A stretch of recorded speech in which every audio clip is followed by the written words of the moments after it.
Ladies and gentlemen, good morning. General, thank you for joining us for our keynote address from Mr. Crisp this morning, ma'am. Welcome to the Innovation Summit. So the Innovation Summit is an event that the Krulak Center has hosted for a couple years that looks to highlight innovative student research, bring technology in, and have discussions that push us forward and expand the way that we think. And so today we have, from student research presentations through discussions on wargaming and experimentation and force design, have a good lineup about some of this intellectual thought and advancement that's going on within the Marine Corps and here at Marine Corps University. So I just wanted to say, again, welcome. Thank you for joining us both in person and out on the outstations. And with that, General Hennigan, ma'am, I just wanted to see if you would like to add anything this morning. Okay. Then with that, I'll turn it over to Lieutenant Colonel Zepeda, our Deputy Director and Acting Director here at the Krulak Center. Ladies and gentlemen that are joining us virtually and those in attendance here, I just want to welcome you to the Innovation Summit 2023 Krulak Center event. This is the 5th year that we are doing this event, and it is just getting better and better each time we do it. We have now the ability to do this virtually, which is an enhancement that was kind of forced on us through the COVID years, and that's part of the innovation, right? That we harness the technology that we have available to us, and we want to be able to be very relevant on the topics that we have today lined up for not only the students, staff, and faculty here at Marine Corps University, but also to the Marine Corps writ large. So thank you again for joining us. Thank you again for being here. And Mr. Crisp, General Hennigan, thank you for being here today.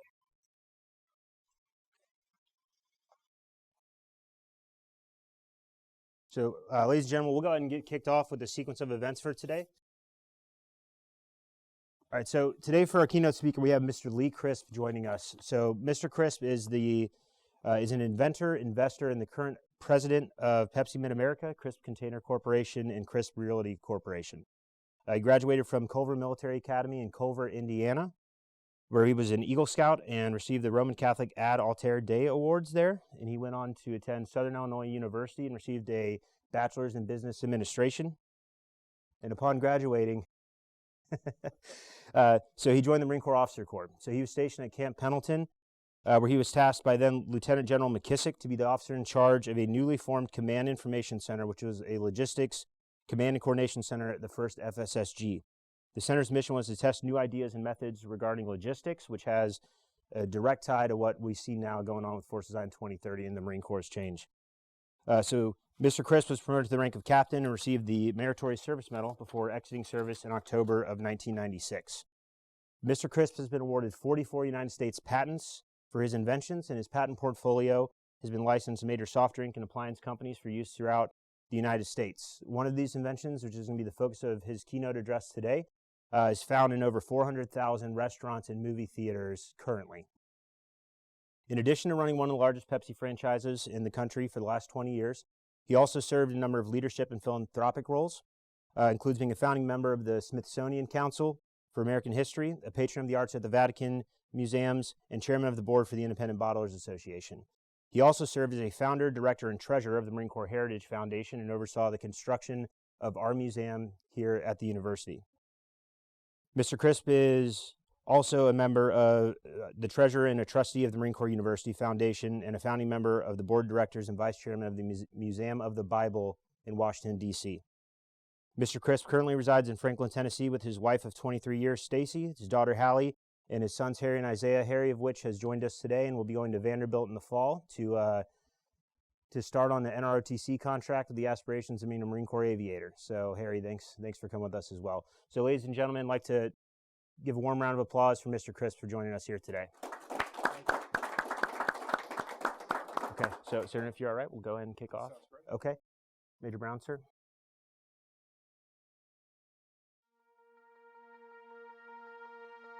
It's an honor to join you today. I want to thank Brigadier General Jackson, Director of the Brute Krulak Center for Innovation and Future Warfare, and Brigadier General Hennigan, President of the Marine Corps University, for providing me this opportunity to speak to you today. I also want to publicly acknowledge Lieutenant General Gary McKissick, my former boss and mentor. His leadership, Personal example and encouragement started me on a path that led to a lifelong passion for innovation. When I was a Marine officer, General McKissick gave me the opportunity to challenge assumptions and creatively break things to come up with brand new solutions that would help transform our logistics enterprise. I've been following the Marine Corps Installation and Logistics 2030 plan with great interest. These issues are not unique to the Marine Corps. My industry, the beverage industry, has examples of achieving 3 of the 5 lines of effort in the Corps' plan. Those are create global logistics awareness, diversify distribution, and improve sustainment. Today, I will give an example of how we address those same issues in the beverage industry through innovation, how we took a frustration and turned it into innovation. First, you need to understand that there are 2 major types of organizations in the beverage industry: brand companies and bottlers. Brand companies are primarily publicly traded companies, while bottlers are more diverse in their ownership structure, from family businesses to independent public companies to corporations that also have brand interests. This can lead to a mismatch between brand companies and bottlers in the risk-reward dynamic as well as business strategies. Brand companies own the brand copyrights and exclusively sell some of the key beverage concentrate components to the bottlers. Bottlers, on the other hand, have exclusive territorial rights where they make, sell, and deliver the finished product. When you see a physical asset, like a vending machine, delivery truck, or beverage fountain unit in a restaurant, it's probably the bottler. A brand company makes the beverage concentrate in a small number of production plants worldwide. Bottlers then purchase the concentrate from the brand company and add carbonated water, then package those products in bottles, cans, and other containers. This means that bottlers have significantly higher manufacturing infrastructure costs than the brand companies. Part of the brand company's core mission is to acquire or invent successful new brands. The bottler is responsible for tactical execution of those brands. That leads me to the point of frustration as a bottler that started my innovation journey. For the brand company, the new brands are a lower risk. The brand company's low operating costs and high reward potential is due to their higher operating margins. When a brand company would come out with a new brand, it was low risk to them if it failed, but high reward if it succeeded. For the bottler, it was almost the exact opposite. It was high risk if the new brand failed because of the high labor costs and investment needed to launch the new brand. If the new brand was successful, it was not nearly as financially rewarding compared to the brand company. Due to this unbalanced relationship, there is an innate friction regarding new brands in the beverage industry.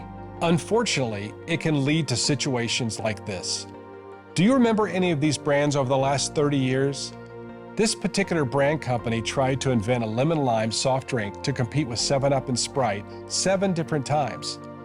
Situations like this are very frustrating as a bottler, especially when I found out that the industry did not know what the consumers wanted. The industry tracked what they sold to retailers, but they did not have consumer-level data. This leads to a very low batting average of success regarding new brand innovation. How can you sell a new brand to consumers if you don't know what they want? That's where the theme of global logistic awareness comes in. I needed to figure out a way to know more about our consumers. This desire to learn what our consumers wanted triggered a whole series of events that led to the innovation. Back in 1999, we had a refrigerator in our house that provided filtered and chilled water. Those happened to be the foundation of a soft drink beverage. So with a promise to my wife that I'd buy a new one over the weekend, I tore apart a residential refrigerator and used it as our first test unit. Using the touch-sensitive screen, I was able to capture real-time consumption and maintenance information. I sent that data back to a central server to allow for demand forecasting. There was also the question of improved sustainment. How do you keep things from breaking down and impeding the mission? I addressed the operational issues as I encountered them, like the fountain head nozzle. The traditional process used for on-site beverage manufacturing has been that the carbonated water and syrup mix in a black nozzle right above the cup. The water flows through the center and the syrup flows around the perimeter. The problem with this design is that the syrup makes contact with the nozzle. This makes it necessary to disassemble the nozzle from the fountainhead and clean it every day. To solve this, I broke down the process into its elemental components using first principles. The solution was a water vortex ring. Carbonated or still water flows through the ring and out through small holes in the bottom at an angle, creating a water vortex. The syrup flows from above and through the center of the ring. This caused the syrup and water to mix mid-air without making contact with anything, solving the daily maintenance issue, as well as providing a method to change to a variety of brands through the same nozzle without cross-contamination. That means that your Dr. Pepper won't taste like Orange Crush, even though it was dispensed at the same fountainhead. Next was the issue of proximity. In the past, the beverage syrup supply was not located near the point of dispensing. The cardboard bag-in-the-box, as we call them, are typically located in the back room of the restaurant or business. There is a 1-inch syrup beverage hose that runs from the bag to the fountain dispenser. Every business has a different layout, so it was labor-intensive to install a unique setup in every location. Also, the bag-in-the-box method limits the beverage choices to typically 8 brands. The answer is diversified distribution. Water is sourced at the on-site local level, so our distribution network only ships the beverage syrup. We achieved logistical flexibility by concentrating the beverage syrup even more, from the typical 5 parts water to 1 part syrup, to 100 parts water to 1 part syrup, or even more. That allows for the business to locate their beverage syrup supply at the dispenser and allows for many more brands than the typical 8. This compactness of the syrup supply also had enormous logistical and economic sustainability benefits. It was a reduction by a factor of 20 in the number of trucks on the road. When I did the economic model, I realized that we could deliver the syrup around our own logistics system at an enormous benefit. The typical beverage delivery trucks are designed for high volume, high weight items. Beverage fountain accounts are the exact opposite of this. Therefore, using UPS or FedEx logistics was to our advantage. It would give us significant logistic requirement reductions and distribution flexibility. Because of their impact on logistical costs, new brand introduction, and overall convenience to businesses and their customers, these patents have been licensed and used by PepsiCo, the Coca-Cola Company, Bevy, Bunn Coffee Company, Cornelius, which is a Berkshire Hathaway company, as well as many others. So what started out as a friction point where we did not know enough about our consumers led to a series of patented solutions that created an innovation. The innovation is not found in one thing, it's in the combination of solutions. That's what the Marine Corps needs today, in logistics as well as every other critical capability. And that's why I'm looking forward to listening to the student research presentations today. These presentations are a continuing example of the innovative thought and research that is encouraged by the Marine Corps University and the Baruch Krulak Center. Thank you for your time today. May God bless the United States Marine Corps and the United States of America.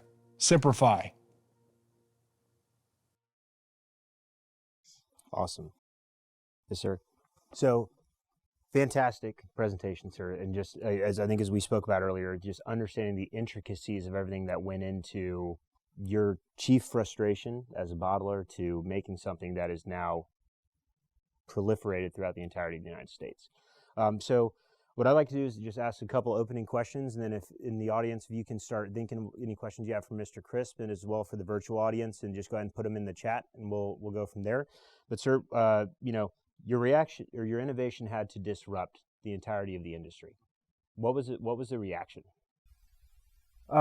It was, as you can imagine, interacting with other organizations, especially large ones. Each organization has different cultures, and you have to maneuver through that.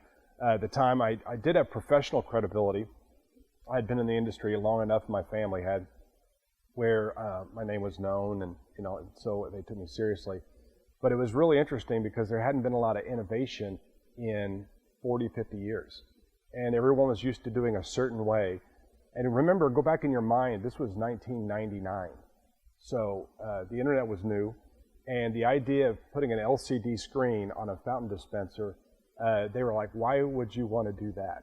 What's the, and so I tried to explain it to them, but certain organizations were receptive, but they just couldn't get it. They just couldn't, it was just too far out for them. They couldn't see how this could impact their business long term. So it took a long time, a lot of selling, a lot of convincing. We had other organizations, and I'm going to leave the names out, but you can guess who these are. Some organizations, large companies, immediately they were indecisive. And I met with them probably 30 times, and they could not, it was shocking to me how such a large multinational company couldn't make a decision. They knew this was the future. They had their engineers look at it and all agreed this technically is correct. But they were indecisive, and they were the one I went to first, and it took them over a decade before they moved. It took a lot of determination. Yes, sir. Yeah, I mean, because when we talk about a decade, that is 10 years of convincing and arguments. Like as we find ourselves now, the Marine Corps is we're 3 years into force design, and with the target of 2030, and so we're on the front part of the precipice that you were in from 1999 to 2002. So, as you were working through this, what did you learn from your time in the Marine Corps that applied to this process? This, the idea of just continuing to push with the mission because you knew it was right in the future, and just to continue for that time. What traits from your time in the Marine Corps helped to make that happen? Determination, no doubt about it.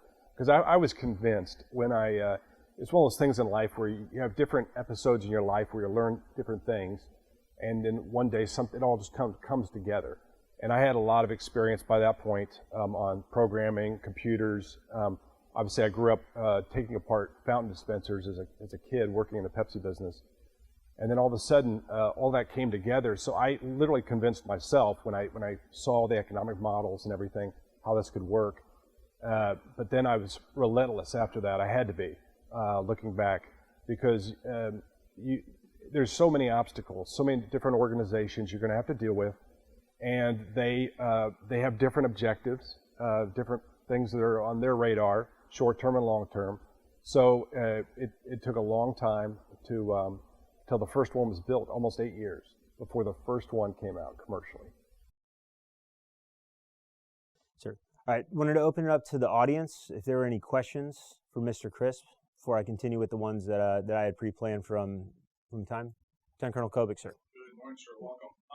So now you as an experienced innovator, now that you are the boss of the company that resulted from that innovation, how are you enabling innovation down inside of your organization? How are you creating a culture that encourages innovation, sir? I will refer back to Lieutenant General Gary McKissick. I learned so much from him back in the day when he was the commanding general of 1st Force Service Support Group, and I was the young first lieutenant.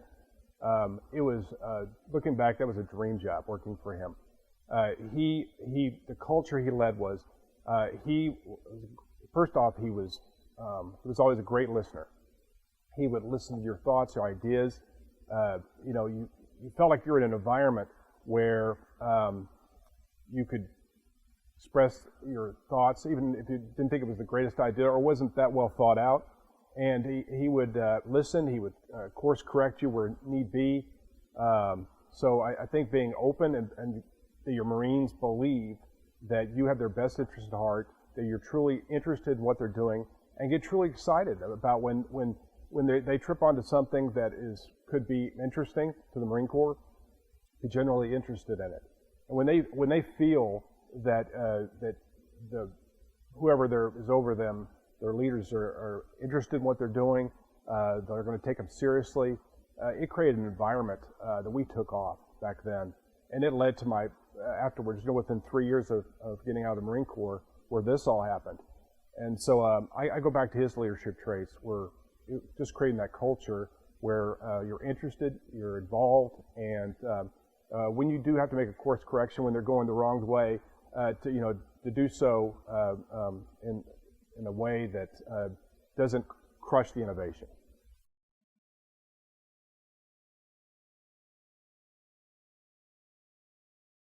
Sir, Kyle Gentry, I'm with the staff here at MCU. It sounds like one of the great advantages you had is with all the additional consumer data at the touch screen, that your predictions of future demand became much more accurate. What can we apply from that to the Marine Corps, and what doesn't make that transition cleanly? So, for instance, you can't always predict the demand in combat, because sometimes ammunition rates spike, and then other times they might, different requirements for different types of ammunition.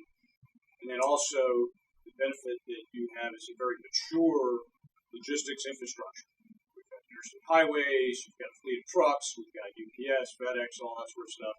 Whereas in an austere environment, there's less of a mature infrastructure. You're kind of going to have to build it on your own. We've got some organic lift, some perhaps joint lift, and then maybe some country lift, that sort of thing. So back to the question is, what applies and what may not apply, and how do we bridge that gap?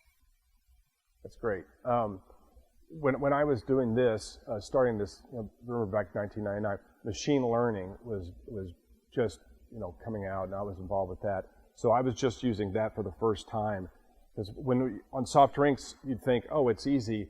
Example, holidays coming up, sales are going to go up, maybe, because what we found out was the weather. If the temperature, let's say, is 85 degrees, but the humidity level is too high, people stay indoors. Then they consumed less. Couldn't predict that. So with Marine Corps now, AI is coming out full blown. You're going to see things that you didn't know were connected, and that's going to come to some realizations that we can't even fathom. So I can't directly address to the nth degree of what you're saying, but there's tech that's coming down the road which are going to assist us in ways that we can't fathom. Sir, I'd like to ask a follow-up to Mr. Gentry's question. Sure. and your response. So you said you found that humidity and the combination of those two variables was more impactful than a myriad of others. So as the Marine Corps looks at using machine learning, artificial intelligence to kind of do this predictive function, does it become a process of collect everything and make sure that all of our systems can collect the data, and then we find out what's connected on the back end? And then, as Mr. Gentry mentioned, in combat it's a little bit different, where we have analog processes and digital processes. And so what would be your view on that in terms of collecting the data for us to find those connective tissues on the back end? Yeah, as much as you can, because you're going to find fascinating things out that are correlated that you did not, and things, your assumptions that you think things are correlated, and they may not be as much as you think. So I would lean to the side of more data is better. Any other questions from the audience here? So we got one from the virtual chat. Okay. So yes, sir. From Dr. Joanna Seguera, who's been a good friend of the center actually for about the last year or so. So Dr. Seguera, thanks for joining us. She's jumping off of what Lieutenant Colonel Cepeda said, that Marines, we have to stay relevant and study multiple topics. It's something that's of concern for discipline, which is international law and warfare, but this applies to potentially any discipline that you're looking at. So, Mr. Chris, specifically in terms of education, we talked about innovation, but as an educational institution here, what are some of the practices or things that we can take from your process of how you're trying to solve that problem and apply it in an educational environment? That's a great question. I've been actually thinking about this a little bit recently, and I think it's very important for the Marine Corps, if it's not already, to be connected to educational institutions that are focused on best practices on logistics. And that if that's not already happening, where Marines are able to connect with institutions, I believe University of Pennsylvania is one, that have centers of excellence on logistics, to get best practices, then come back to the Marine Corps, even if it's for a short period of time, for a seminar, to bring those ideas, those thoughts back to the Marine Corps and spread them. Because it is constantly evolving, logistics is. And we all remember the day, when Amazon 2-day delivery, and then there's same-day delivery, and then now they're within hours, Instacart, etc. And some are even doing it within 30 minutes. So there's constant innovation going on, and those ideas to be connected to the private sector, where something may hit, where the Marine Corps will see that this is a great idea that they could be using. So that process needs to be ongoing education with the private sector. Wonderful. Thank you, sir. And we had another question from the chat from Lieutenant Colonel Colvin, United States Army. Sir, thank you for joining us. The question is, were or are you concerned about a new technology disrupting your own innovation? And how do you ensure that your technologies stay relevant as things continue to change? I was lucky. I got to license all my patents up front. So, I actually, if anything, I'll be blunt with you on this, is if anything, I've been frustrated that they didn't go far enough.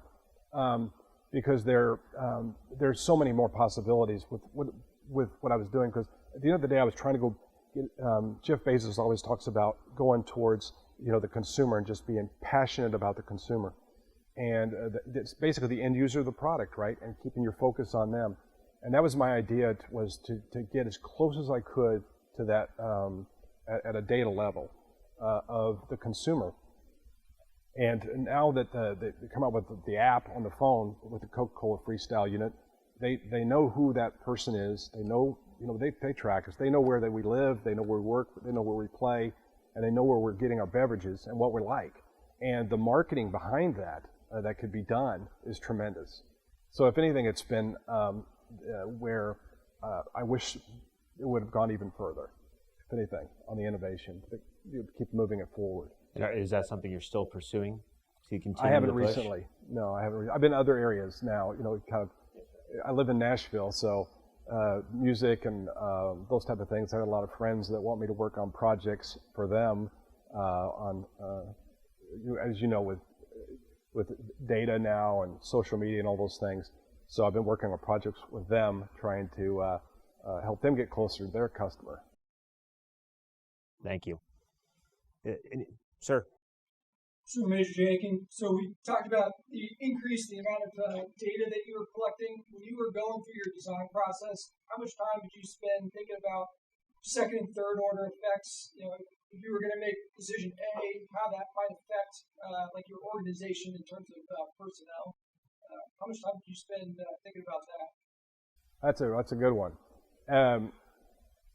It was one of those things that was almost a happenstance where I started solving problems that were frustration points, and then when I realized the consequences, that's when I was like, this is going to be amazing on the logistics.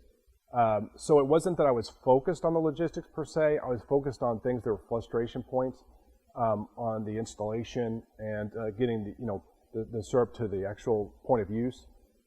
That's when I just realized everything, and then started doing all the math behind it, and realized the domino effect it was going to have, and the flexibility it would have on the logistics, and that was really motivating and very exciting to see. Yes, sir. Thanks for your talk and comments. My question, Tim Barrick, Wargaming Director here at Greenberg University. The question I've got revolves around the decision of your sales pitch to the companies, trying to get them to make a decision. It took 10 years. And I'm kind of really interested in that decision tipping point, right, of what causes a company or organization to actually make the decision for change, right?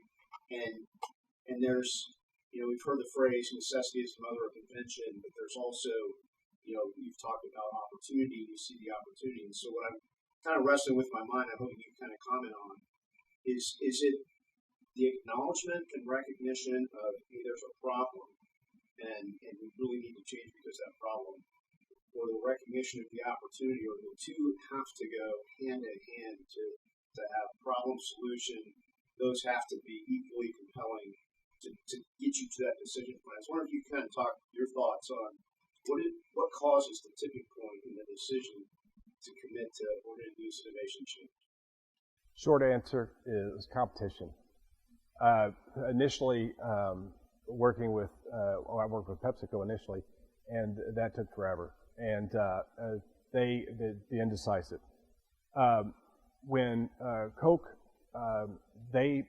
when basically wanted to have a meeting about it, they saw me as a threat. So for them, it was I'm a threat. And I didn't want to be a threat. I'm not meaning to be a threat. I want to do business with everyone. And I was in a position I could do business with everyone, including licensing it to them. So they thought that they better move, in my opinion, they better move now because the Pepsi side's going to have it. So the competition there made them motivated. On the Pepsi side, that caused them to finally move, where they should have had it 8 years in advance. But they finally moved because they thought Coke was going to get it now. So it was competition. The fear of being left behind is what pushed it. Any other questions So, from the audience? one more from the chat. Okay. All right, so from Mr. Basir Rayet, and this kind of follows on from Senator Coleman's question about data protection, privacy, and confidentiality. So he's noting that there's a Chinese software company that services the auto industry in Europe, and Mr. Rayet, he's joined us from Turkey a number of times on previous episodes. But this Chinese company's created a method to extract vital information before deleting the data of the software that it sort of has oversight on. So his question is, assuming the private sector, in your industry doesn't necessarily have the same systems to scrutinize the software under it, what do you do, or what are your protections against those types of risks? I didn't have to deal with them because obviously I licensed it to them, and then they developed their own apps. So I didn't have to deal with that issue, thank goodness. Each individual company developed their own apps for that. Okay. So I'll go ahead and start asking just a couple wrap-up questions. So in your response to Mr. Barrick, you talked about competition being the driver, right, to get this innovation pushed forward.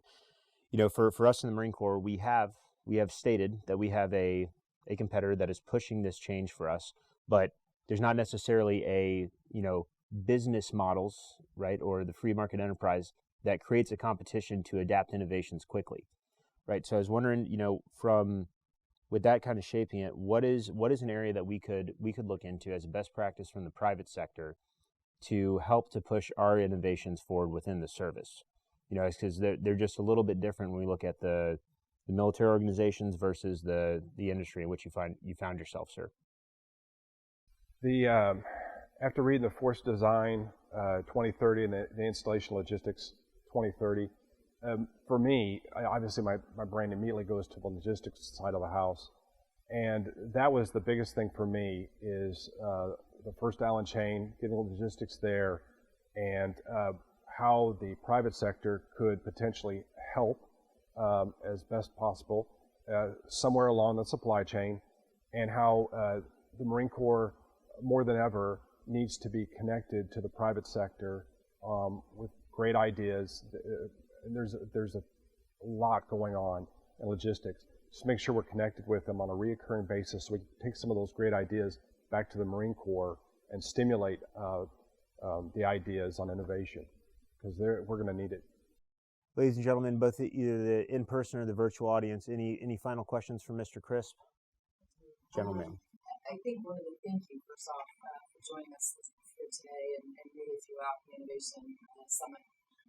One of the things that we continually struggle with is resources, limited resources, especially on the logistics side.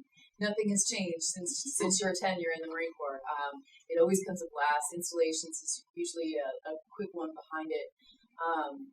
So that struggle is real, and I don't imagine it's any different in the commercial world either, especially for starting up a company. What and how have you managed working through those limited resources and being able to push that innovation and get it over the hump? Because I think that's one of the biggest problems that we have right now of great ideas, but how do we realize them, and more importantly, produce them then and put them in the right places? That's a difficult one. Obviously money's always going to be a problem, and resources are. The trick is to do the best you can with what you have. Whether you're in the Marine Corps or in business, you do absolutely the best you can, and you do your best to make that doesn't stop you. If you are convinced of a specific solution, we make it happen. You know, whether it be in the business world or the Marine Corps, and that's the trick, is just figure it out one way or another, and if you are really passionate about it, make it happen. That when I was working for General McKissick, it was the same way. We didn't have any money, and but we did the best we could. We borrowed what we could. Everything was on 30-day loans, and hopefully I convinced the general, and then we could end up buying something. But same way in the business world is you do the best you can with what you have, and great ideas are going to find a way out. It's going to happen, and I'm a firm believer in that. If it's a good enough idea, ultimately, if you're determined enough, we figure it out. I know that's not a great answer, but goes back to determination. It did, and it takes time. It can be frustrating. But if you're sold on an idea that you believe can really change things, ultimately, through a variety of methods, it can come to fruition. It's just a matter of time. Just one other question for you is, what role does lateral thinking play in your creativity and your inventiveness? It's not a huge leap to go from a refrigerator with a touchscreen and already has a nozzle, but are there other examples in your career, in your history, where you've taken an idea from a completely different discipline and then applied it to that point of friction? Yeah, my wife made me do the laundry one time, and I literally, that's what I said. Why do we take a cap full of liquid and put it in every time? And so I came up with an idea of an example. It's funny, but literally a reservoir within the washing machine where you could pour in a whole bottle, and then it did it on demand, and then it could communicate back, the order and that type of thing. So it's constant. It's the way my brain's wired, where I see inefficiencies or extra steps that I deem unnecessary, it bugs me, and I want to figure out how to streamline the process and make business easy, make things easy we ought to be easy to do business with, and whether it be in the Marine Corps or in the business world. So that's the trick, is constantly focused on making it easy to do business. I was in the installation logistics 2030 plan. They made a comment about to be like the Amazon app, where you have a easy to use variety. And it's the same thing, and just because of Jeff Bezos focused on that customer, constant, relentless, the customer, and it ends up being anything you touch starts to be streamlined. Yeah, sure.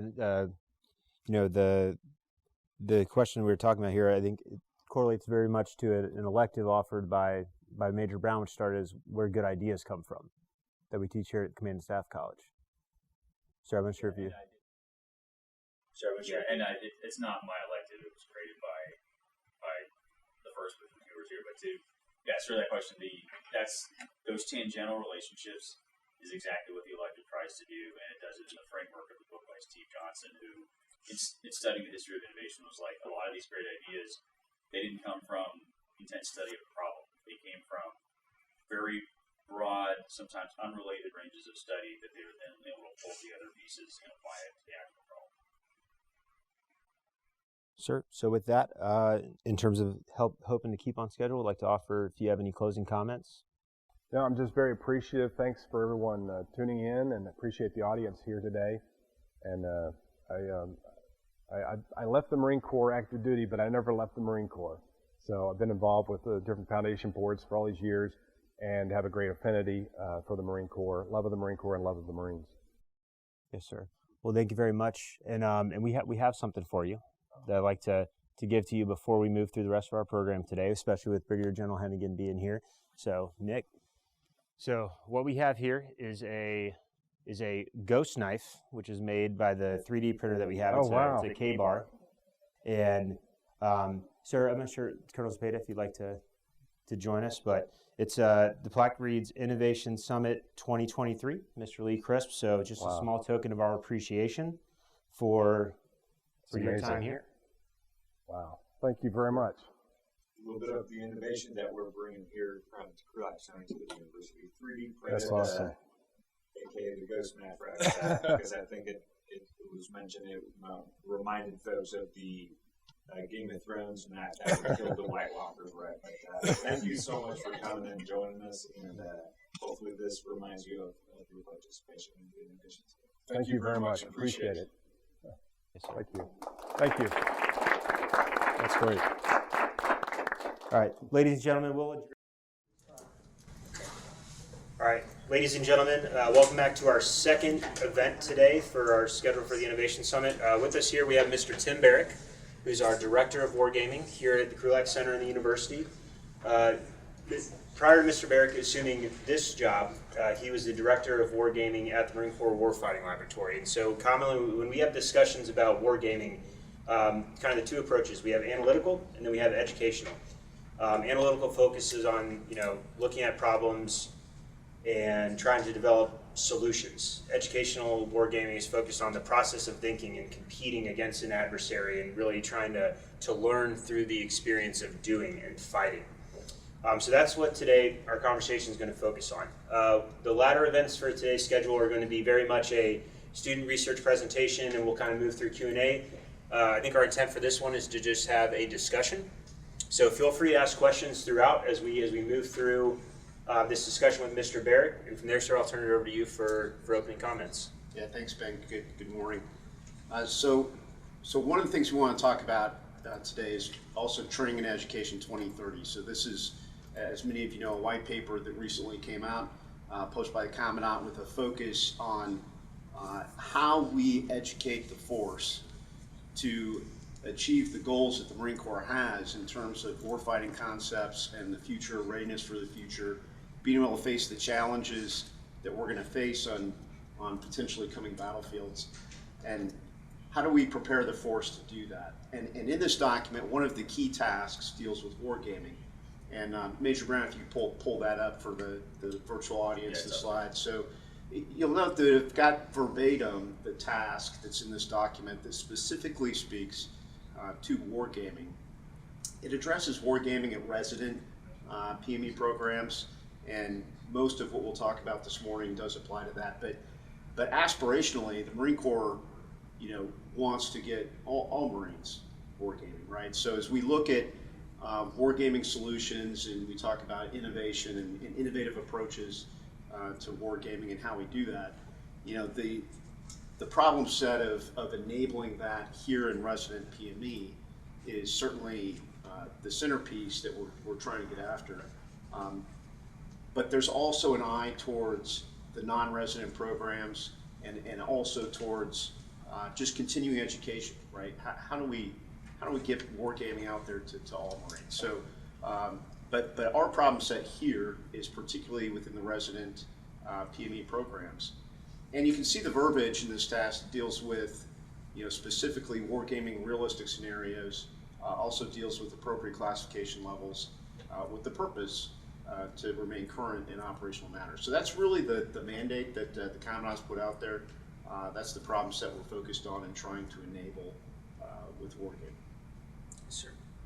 As we've wrestled with that, by the way, it's something that is not brand new.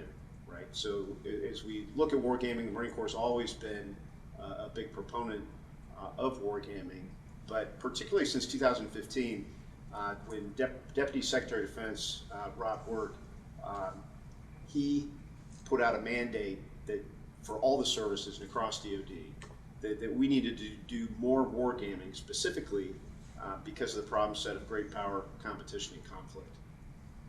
And the reason for that is, we spent a lot of time focused on counterinsurgency fighting in Iraq and Afghanistan, and while we were focused on that, Russia and China, Korea, North Korea, and Iran all all focused on seeing, how America was fighting and how they could, counter that in any potential conflict. And we've had to rapidly play catch up in some areas where they forged ahead in certain technology areas and investments and in specifically countering the United States. And as we look at that kind of problem set, wargaming is a way to help get your mind around that.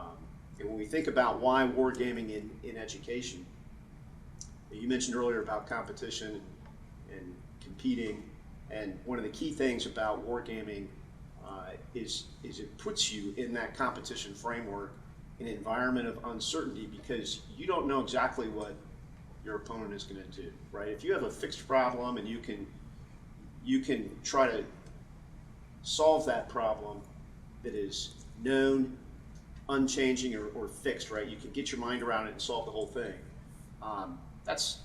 I wouldn't say it's relatively easy, but it's a defined problem.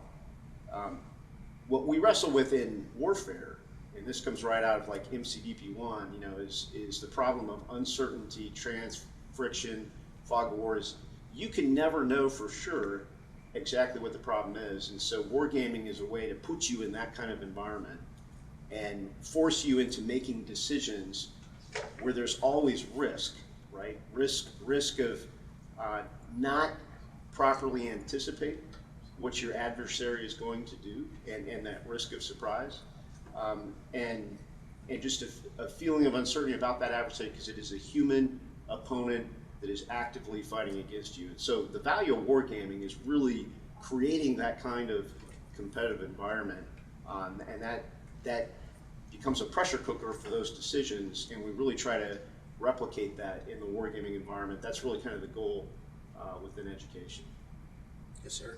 Get reps and sets. Come back to commandant's planning guidance. Yes, sir.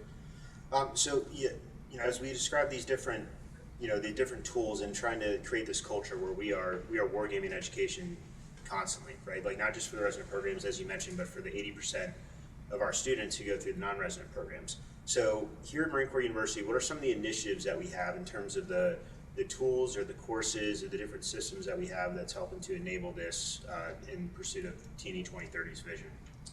Yes, let me speak to the tools one first.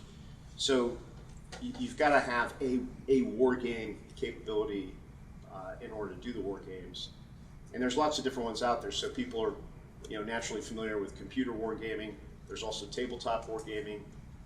There's seminar wargaming, sometimes referred to as matrix wargaming, where you're really driving that discussion, adjudication, that contest of wills, and adjudicating that through subject matter expert opinion or professional judgment. Those are all three different types of wargaming, and what we've really tried to do here is enable the creation of more tools. So if the school set that we're supporting, for those of you who may not know the full scope of Marine Corps University, we've got schools that range from the enlisted military education, the captain's course. We've got two different majors courses, the lieutenant colonel's course with the War College, and that span of the problem set spans from tactical level all the way up to strategic level. So it's a broad requirement in terms of what wargaming needs to address. And therefore, we need a wide range of tools to do that. And no one computer game is the answer. And so what we've been after is a wide range of tools to give faculty multiple options. And those tools also span historical war games, but the contemporary future environment also. And frankly, there are lots of historical war game options to pull from.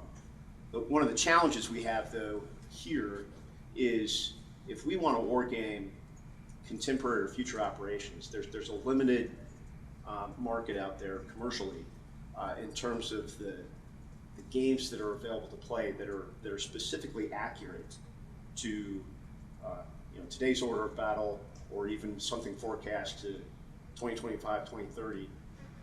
And some of the ones that are available, particularly in tabletop, are super sophisticated, complex, that from a time to learn and play, just too challenging. So we've got a unique requirement from an education standpoint that not every commercial game is immediately translatable into the classroom.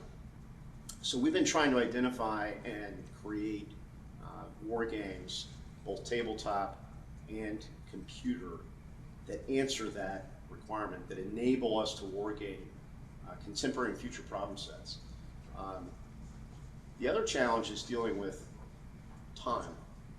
And this is where the computer game option as a tool creates advantage, because for a seminar matrix game, generally you need to be in a classroom unless you're doing a virtual discussion, but most effective in a classroom. Tabletop, generally you got to be present in the classroom. So you're competing with curriculum time and classroom time. But how do you get reps and sets? Just like, you know, working out and going to the gym, you know, there's wargaming opportunities that students and faculty can frankly do on their own, right, through computer wargaming, if we deliver them the right set of tools and capabilities. So one of the things that we've done here this year is establish a wargaming cloud capability that has a virtual game library that is available to our faculty and students that they can access from a personal device.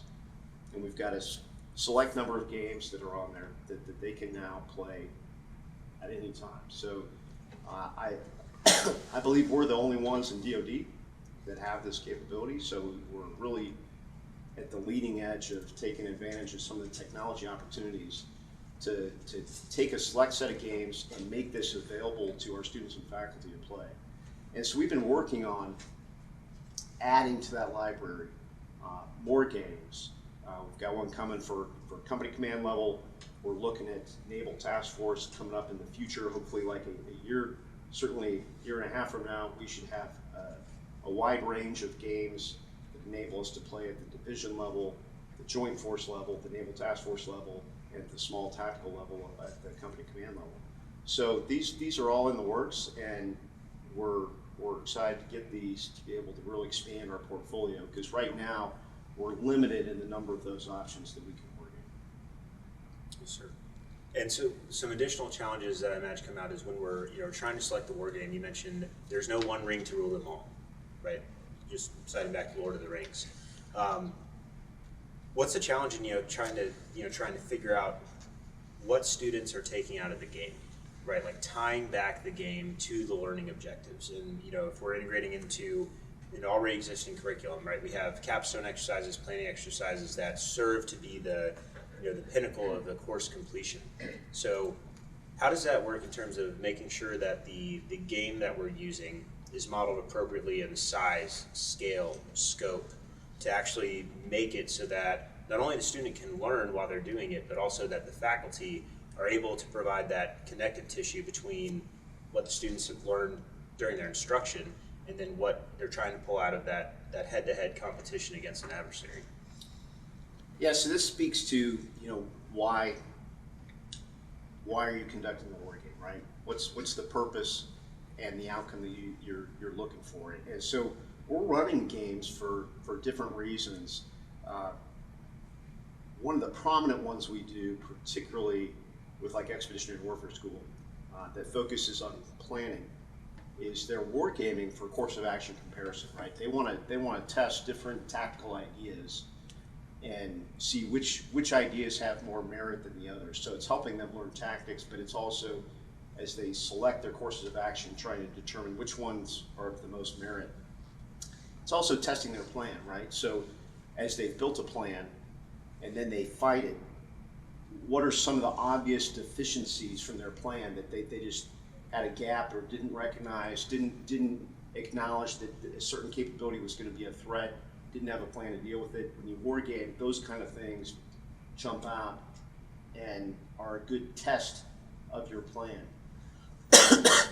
So what we're looking at doing is through particularly some of these computer games, is creating a set of tools to help with the after action. So you get a post-game report, right, that tells you here was your plan, and then here's how it unfolded.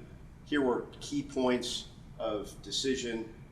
Here's points of action, key events that occurred as it unfolded, and then be able to take that in different formats, whether that's a printed out in text and graphically, overlaid, which is particularly powerful, right, and compelling. And so key to the after action assessing and learning is one, you got to go back to what is the purpose of the game, and then look at how are you capturing information or evaluating information in the game that feeds back to that purpose. So if the purpose is to test a course of action, what we're looking at is tools to evaluate what happened, right? Casualties, ammo expenditure, maneuver outcomes over time, and just being able to evaluate that and creating a standard kind of post-game report kind of product that, particularly with a computer game, right? You can take the power of a computer to do this for you. If you're playing a tabletop game or a seminar game, obviously that becomes more challenging. You're not going to get the same kind of output post-game. But with computer tools, that is an advantage of the computer as a medium, is you can take advantage of that to assist you. Some games right now have some of those tools built in. There is no industry standard for that. With some of the tools that we're looking at, we're looking to create that capability that cuts across multiple games to then deliver that kind of standard post-game report. And then from a course of action comparison, the tool to compare. So you go shopping online, you can select, hey, let me take this product, let me do a comparison. What we want to be able to do is automatically be able to take two courses of action and have them compared, right? The computer's doing that laydown. It should be, the same objective, same problem set, but now you can overlay and compare those two courses of action, and that computer is assisting you in doing that. So that's one of the things we're looking at as well. The other thing that you may want to evaluate in the purpose of the game is not necessarily planning and course of action development, but it's the player, that decision maker themselves, right? So when we look at analysis and after action tools to help support the gaming, we've got the planning course of action use case. The other use case is, let's evaluate the decision making of this particular individual, right? So imagine a scenario where, or a use case where you've played, and I know you've been on, you're probably our #1 power user right now in the cloud. But I've lost you every time. The number of reps. Take out the grain of salt. But you got a lot of reps. I think the last number I saw is you got like 42 reps in our Hex War, cloud-based set of games, right? So imagine if we were able to take your 42 runs, and the computer was able to evaluate that relative to all the other users and their repetitions, and say, are you risk averse and conservative in your decision making and how you play the game, or are you super aggressive, and you suffer high casualties, or do you tend to err on the side of a defensive, more conservative course of action, right? We're actually going to be able to do this kind of evaluation. It's hard to do, but the tools are there in the marketplace to be able to bake into the evaluation process with these computer games, to examine your risk decisions and do you have tendencies from your decision making. So these are things that I think it's going to take us a year or two to get there, but we're going to get there where we can take a set of scenarios that you have played, and then have the computer evaluate your tactics and your decision making and give you feedback on what that is for you, and then how that compares with everybody else who's played those scenarios, right? I know when I went through the Marine Corps War College, we did a battery of tests to help evaluate our leadership ethics and particularly our strategic thinking. And this battery of tests and questionnaires that you would go through was completed not only by us, the 30 students at the Marine Corps War College, but but it was completed at National Defense University. There were other schools that were putting this same peer group of lieutenant colonels, through this battery of questions, and then it would put you on a spectrum and a scale relative to your peer group and how you were evaluated. Like, are you a abstract, conceptual thinker? Are you thinking in like the idea kind of generator person? Where do you fit? Are you on the low end of the spectrum or the high end of the spectrum? And it's a useful data point, right? From a knowing yourself and knowing how you think and then being able to like talk with others and see, hey, where do you fit in the spectrum? It's just a useful kind of evaluation tool. And I think as we look at the future of PME and wargaming, and how we use wargaming, it's going to be supporting the planning process, that course of action wargaming, but there's also a dimension to it where we're going to be able to take these tools to evaluate our own tendencies in decision making. Now, I think it's appropriate to throw a caveat out here, one of the concerns, because there's folks that get super enthusiastic about data and being able to evaluate people, and there's risk there, right? Cross off my follow-up. There's risk, right? Here's the risk. If I, as a student, think that I'm being evaluated, right? And when I say that, evaluating in the sense of like a grade or performance evaluation, in that if I think when I play this game that it's going to impact my performance record in the school somehow, I'm going to be risk averse, right? I'm not going to experiment with ideas.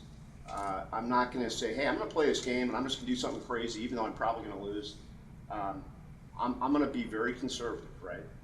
So as we go forward with these kinds of capabilities, we have to be cautious in not getting to the point where, okay, we're going to use this to now determine who's our ender, right? From Ender's Game, who's our ender, and it's man, you've lost 3/4 of your game. It's not you, brother, right? I mean, we don't want to do that, right? Because what we want to do is say, look, go in and play these games and fail, right? We want you're going to learn more from the failures than the successes, right? And so we want you to go in and experiment with ideas, test ideas, feel free to fail, right? So we've got to be careful in the messaging of this that we don't end up inadvertently causing people to be too conservative or risk averse when they're playing these games. When we're trying to create this environment of free play, experimentation, that's how folks are going to learn and innovate with concepts if they can do that. At the same time, I do think there's merit to having benchmark evaluations of, hey, look, you're not going to be an instructor until you can pass this scenario, right? So go practice, just take 2-3 weeks, go fail to your heart's content, and then we're going to do an evaluation run, and you need to pass this. And if you fail, you're going to go back, and once you pass it and demonstrate, hey, you've got a basic understanding of the combined arms and the maneuver to solve this scenario, great, now you can get on the podium and be an instructor. So I think there's merit to that. So don't get me wrong, I don't think that we should exclude. That's right. I think there's opportunity for evaluation, but at the same time, we want to create a culture and an environment where there's freedom to go in and experiment and fail. That we're not going to, like, if your record in the cloud that everybody sees, right? Everybody's on a leaderboard and it's showing you your win-loss record. If you get in there and are nervous about, I'm 42 games in and I've lost 35, which is not for the case you. with you. Yeah, but you get an F. That's right. We don't want that, right? We want to say, hey, good for you. You've done 42 games and you've learned a ton, right? So that's the kind of thing we want to encourage. Yes, sir. That's good. I have got multiple follow-ups written down, but I'd like to flip out to Mr. Gentry. Kick off with the questions. Yeah, I'd like to follow up on that comment. And to Tim and I have had conversations like this before, but I think there is value in evaluating, and we talk a lot about, hey, people be creative, fail, but the key is learning from failure. So if you're being bowled 42 times in a row and you're losing, then you're not learning. And so I think at some point you have to apply some grading criteria to, hey, 42 losses, no wins, and this guy is losing early on, but then boldly winning at the end. Now you're separating, your enders from your non-enders, if that makes sense. I'd agree with that, and I think that we need to have, just for lack of another term right now, I'd call them benchmark events, Yep. right? Where you're going to go into a competition. Actually, this is a great opportunity to talk about the tournament framework, right? So we've started with this new cloud capability that we've got. We've started to run some tournaments this year, which has been really exciting, and we've opened it up not just to within our school, but we've got folks from other joint PME schools, National Defense University, Army War College, Army Command General Staff College, Joint Advanced Warfighting School. We've got PME schools in Canada, UK, and Australia, all with teams competing. Our biggest one so far, we had 94 players, 22 teams. Those were 4-person teams competing. And one of the things that for me has been really instructive this year that I didn't fully appreciate until we started doing these tournaments is the aspect of tournament psychology. And when I'm going to do my turn, I feel my biorhythms, or I get a little bit of an adrenaline rush, right? It's like, okay, this is for the record, right? I mean, once you do your turn and you hit submit, it's in, and there's no taking it back, right? And it is for the record for the score in a tournament with a leaderboard that everybody's seeing, right? And oh, by the way, you're part of a team. And the way it works, it's individual games, and it's like a track meet or a wrestling meet where you're going to compete on your own, and then you're taking the collective scores of the team, and that's your team score, right? So if you mess it up, it's not just you, you're blowing it for the team too. So there's some peer pressure there with your team to compete well, right? And then it's for the record. So the teams that are doing well are those that are practicing in advance, and they're failing in advance, so they're learning what fails, right? And they're doing multiple reps and sets. That's how Capt Hershberger's here is up to like 42 reps, is because before this latest tournament, he got in and was doing all kinds of games and probably lost a bunch of them, but learned from that and is now doing very well in the tournament, right? So we have this benchmark event of this tournament where now it's for the record. You're gonna live with that. So I think that approach of, hey, you have a time for practice and rehearsal. Now you're competing and you're on the stage. It's just like any sporting event, right? You have the practice field where you're free to fail, but then it's game day, right? And the other thing about that is that I think that the tournament environment has merit from the PME goals of trying to create the stressors of combat. And in no way, shape, or form am I trying to say that, when we play these war games, it's like combat. But it is probably the closest we can get to creating an environment where you're going to make decisions, and you're going to make risk decisions about your forces, right? Your forces in the game. You have a military objective. You're going to commit your force, make a decision. How bold are you going to be? And in many of these games that we're playing, if you're bold and you're thinking tactically in a sound doctrinal sense, you're going to be successful. And sometimes the right thing to do is to go defensive and not attack in some of these scenarios, right, that we've got.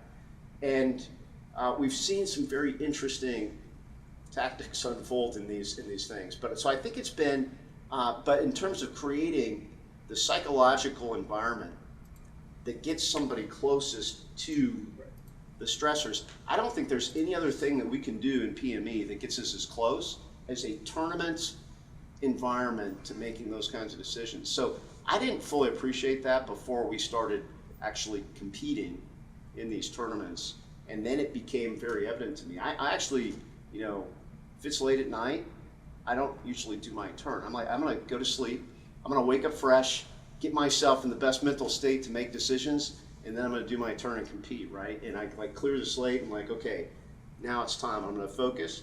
And it also, you bring your A game, right? So you apply all of your education training. I'm like, okay, let me think through what's my center of gravity here, what's my theory of victory, what do I really want to do? You know, if we're doing practice sessions, sometimes it's like, all right, I'm making a quick decision. What happens if we do this? That's right. You're making quick action decisions, but in a tournament game when it's game day, it's like, okay, I'm going to make my best military decision here when I'm competing, right? So I think it really raises the bar when we create that tournament approach. So I've become a huge fan of that, and a mixed faculty student wargaming environment, and I think there's a lot there. So you can tell I'm pretty excited about this capability that we now have, and look forward to it even growing because the sky's the limit with this. We can do a lot with it. Yes, sir. Yeah, one thing I'd like to add, you know, from being on the front half of the PME continuum, right, is like looking at these games, like we're looking at two scenarios we've been playing with the Napoleonic Wars. But, you know, when you look at it and then recognizing, you know, tying back to MCDP 1 TAC 3 tactics, you know, surfaces and gaps, fluidity, as opportunities open themselves, what do I do, but what risk do I leave myself open? Like if I want to penetrate, there's a certain I have to commit a certain amount of mass and forces, but then your flank's open, and you know, in this game framework, you get surrounded, you lose your units essentially, right? So it's just interesting to see that from a player perspective, but then also I think back to the, you know, to the faculty being able to pull out the lessons. It helps to kind of prime the student to think in that context, which is beneficial, because if I'm thinking about the application of doctrine when I'm playing this war game, the faculty, if they approach it now the same way in terms of connecting back to past instruction, there's some good overlap there, which really helps us to pull out the learning points, or at least from experience. But to that game in particular, if you're talking about Napoleonic Wars, that's interesting, but not particularly relevant to today's warfighter. So, how are we getting at games that allow us to exercise all warfighting functions in all warfighting domains? So, and that's going to create the warfighter we need. Yes. Yes, sir. Yeah. So, you know, I'll add a little bit of comment and then turn it to Mr. Barrick. So, you know, the hard part about developing the war games is, you know, you can't be wholly accurate in all areas, because the complexity just becomes to the point where learning is diluted across the board.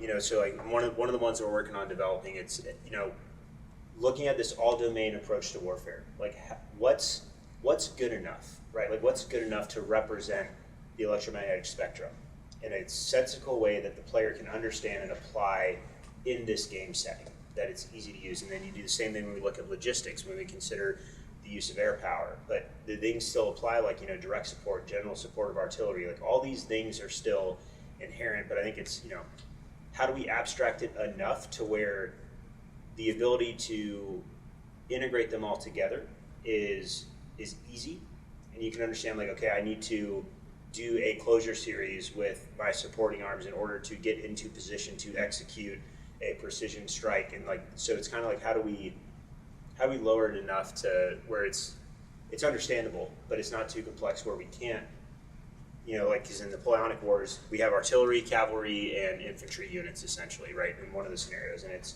okay, that's 3 types. But now, as we look at all domain warfare, that grows exponentially very quickly in terms of complexity. So, yeah, I would just add, first off, just to defend the use of historical wargaming within the PME environment, its relevance is from teaching the basic principles of warfare, right? So, mus, you know, mass, all that stuff applies, right? So there's value there. However, that cannot be the only type of wargaming we do, right?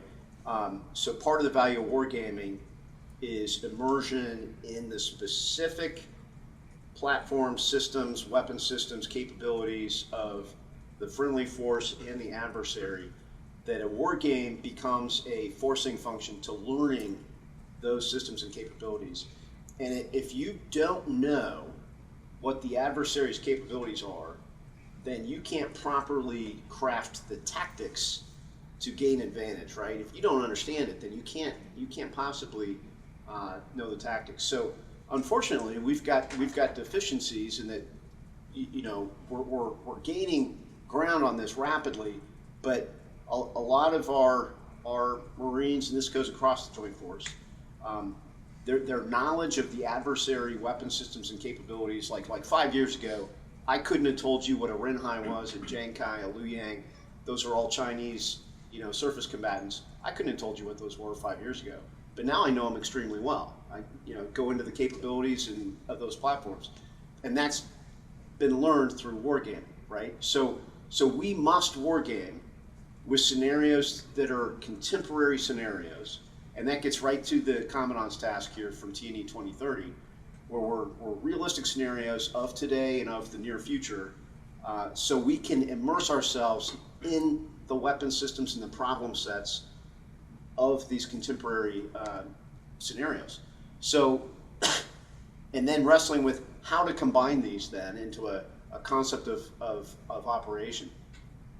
The challenge gets into the availability of tools to do that. So there are some. One is Command Professional Edition is a fairly sophisticated computer game that we have that we're using, and we've got it integrated in a couple of our courses that we're using. So we have some tools, but it is insufficient to the overall requirement. And when we've, like I talked about earlier, we've got a very broad set of war game requirements from the tactical to the strategic level. So that requires a number of tools. So what we're working on is, first off, identifying those kind of best in breed war games that we can pull in. And then we've got tabletop games that have been created in-house by the Marine Corps in collaboration with professional wargamers across the Joint Force. Tabletop games that immerse our players in the contemporary environment, in the all-domain warfare aspects, and then we're working on a set of computer games that will put the players into the role of a company commander, of a division commander, of a joint force commander, with the current set of capabilities. So that they've got to wrestle with how do you do reconnaissance, how do you do counter reconnaissance, how do you support the force with logistics. So we're gonna get there, and I think we're gonna get there fairly rapidly. And you know, I think a year from now we're gonna be in a pretty good place. 2 years from now, even better, because we're investing in the capability to do the analysis, like the post-game report, like I talked about earlier, plus the contemporary scenario style game that allows us to now, in these tournaments, instead of doing Napoleon at war, we may be doing, you know, a division level game where it's contemporary forces, and now we're competing and getting that kind of feedback. And I think that we're going to draw even more players to play that.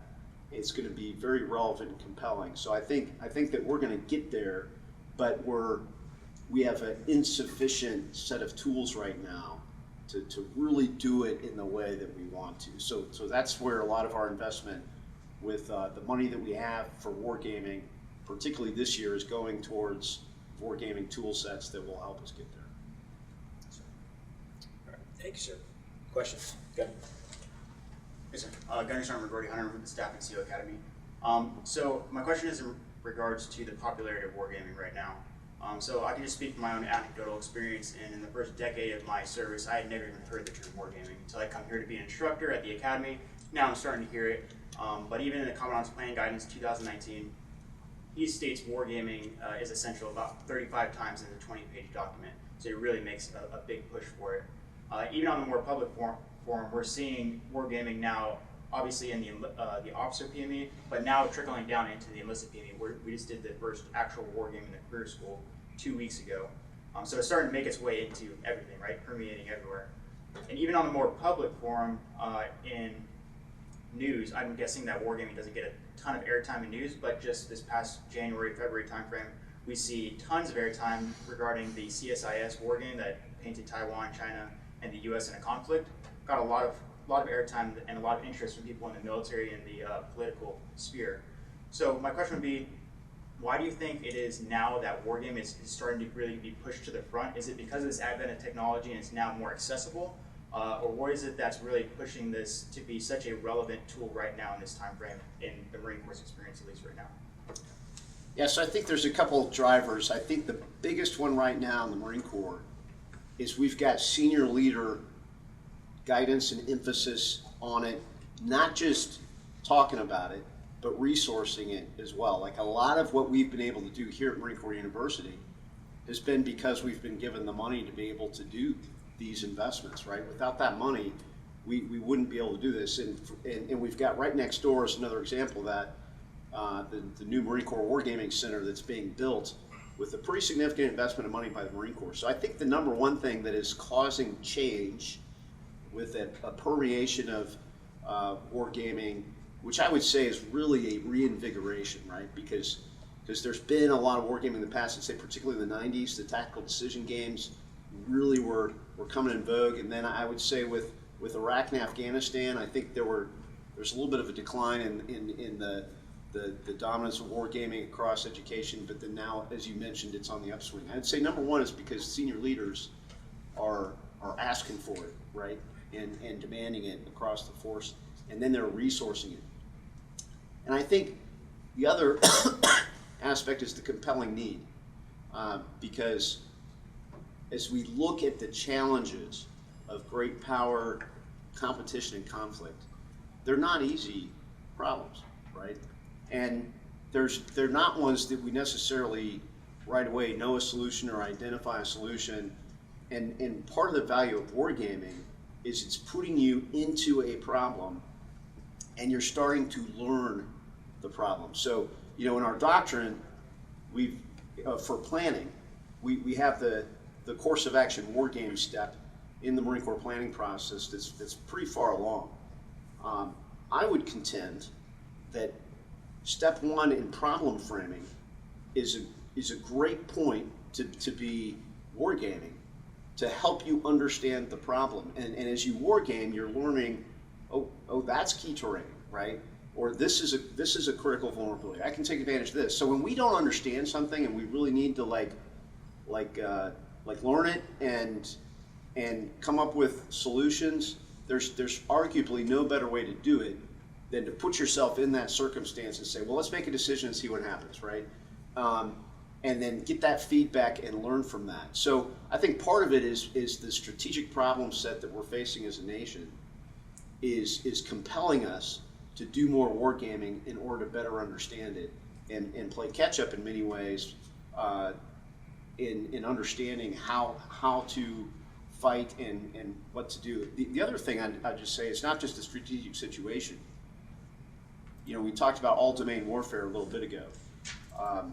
Napoleonic Wars, from a combined arms standpoint, artillery, infantry, cavalry, that was pretty much your three elements you had to worry about, right?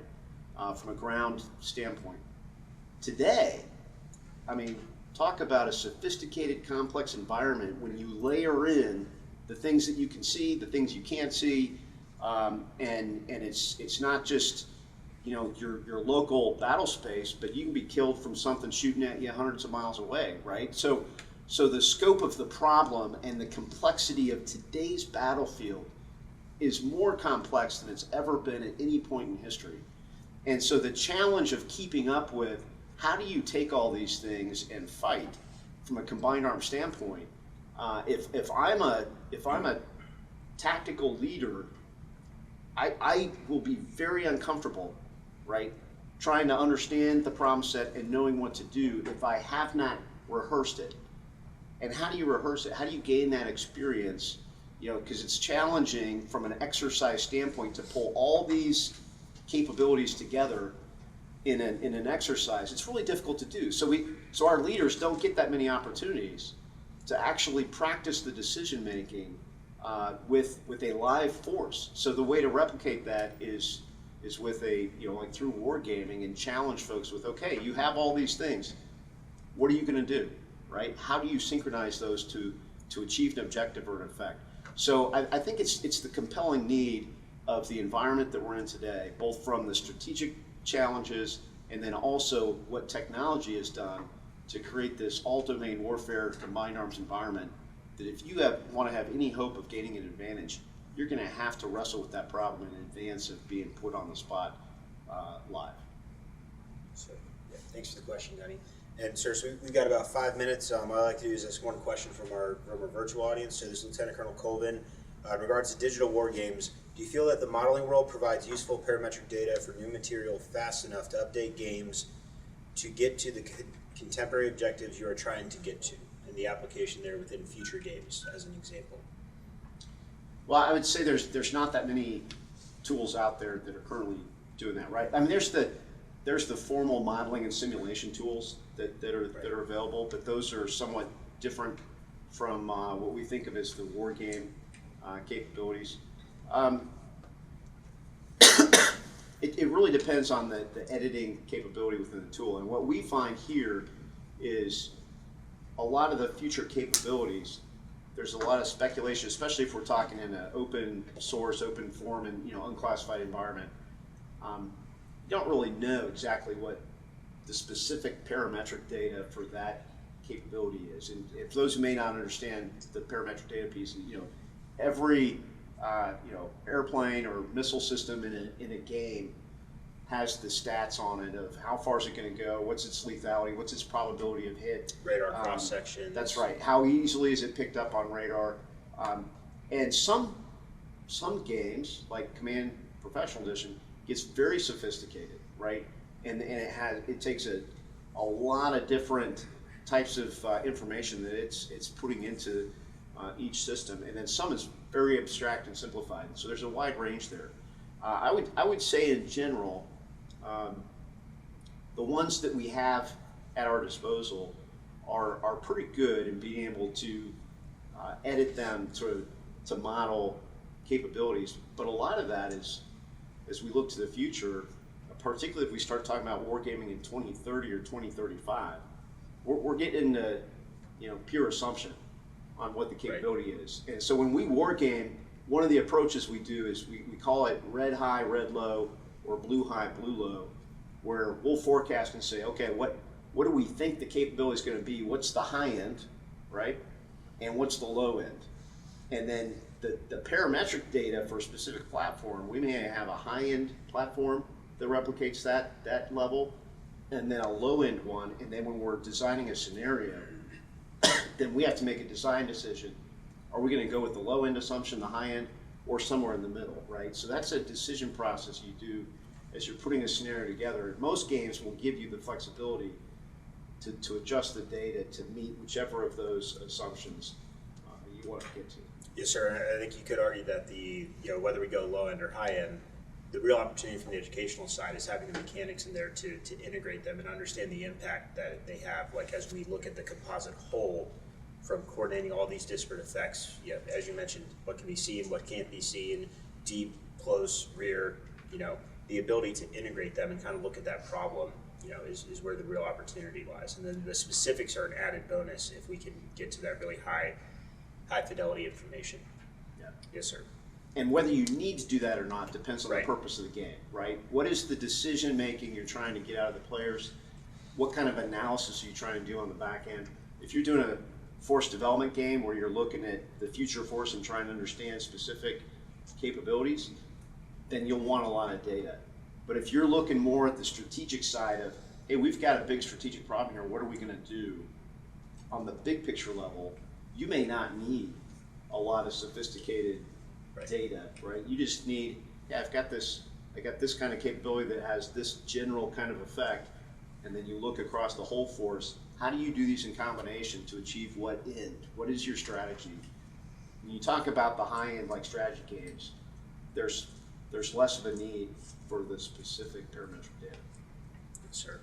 Well, sir, I think we're approaching 10:50. I had one last question, and this is from much earlier in our discussion.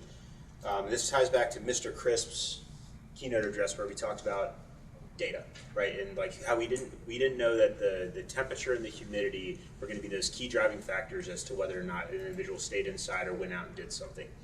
So when we talk about using the data framework in these war games to understand risk, decision making, etc., do you think there's a potential for us to using war games to best identify those factors, right? So, and we mentioned earlier also that we can't collect as much data in the real world because we have analog, digital channels, different systems that don't talk. But do you think through using war games, we could identify those those pieces of critical information that may better inform decisions in real world combat potentially? Absolutely. I think. Excuse me. I think that if you're doing the wargaming right, then you're always learning something and emerging from that war game with some insight that hey, in this scenario, this capability or this terrain or this point in time decision, this is what matters, right? And anytime it's like as we try to look at the future and these future problems, it's like you're looking at a painting that is obscure, right? And you can't tell exactly what you're looking at. But each time you run a game, you get a little glimpse of clarity on one part of that picture. And as you start to then do multiple games, no one game is going to answer it, especially because any individual game has a set of adjudications associated with it that may or may not be replicated. You could play the same game again and get a completely different outcome, right? So it's very dangerous to play one game and go, aha, I've got it, right? We played this game, I see the future, this is the answer. There's huge risk to that. So you need to take what you learn always with a grain of salt where you're like, hey, that was one game, but I'm seeing something that may matter, right? And as we play more games, now the puzzle starts to coalesce and you start seeing the patterns and repeat things that become important. You're like, hey, every game we've played, this continues to rise to the front as a central piece. Then you start to gain confidence. I like, from a war game report standpoint, particularly analytical war games, of couching your insight in terms of confidence. It's possible, low confidence, but this may be important, but don't know yet, right? Yes, sir. Or high confidence or very high confidence, this is one of the most important things we need to consider. After you've done a whole bunch of games, you can start to gauge and kind of caveat your insights with a degree of confidence. And what I found is when those kinds of products go to senior leaders, they value the ones that's like, hey, this might be important, don't know yet, right?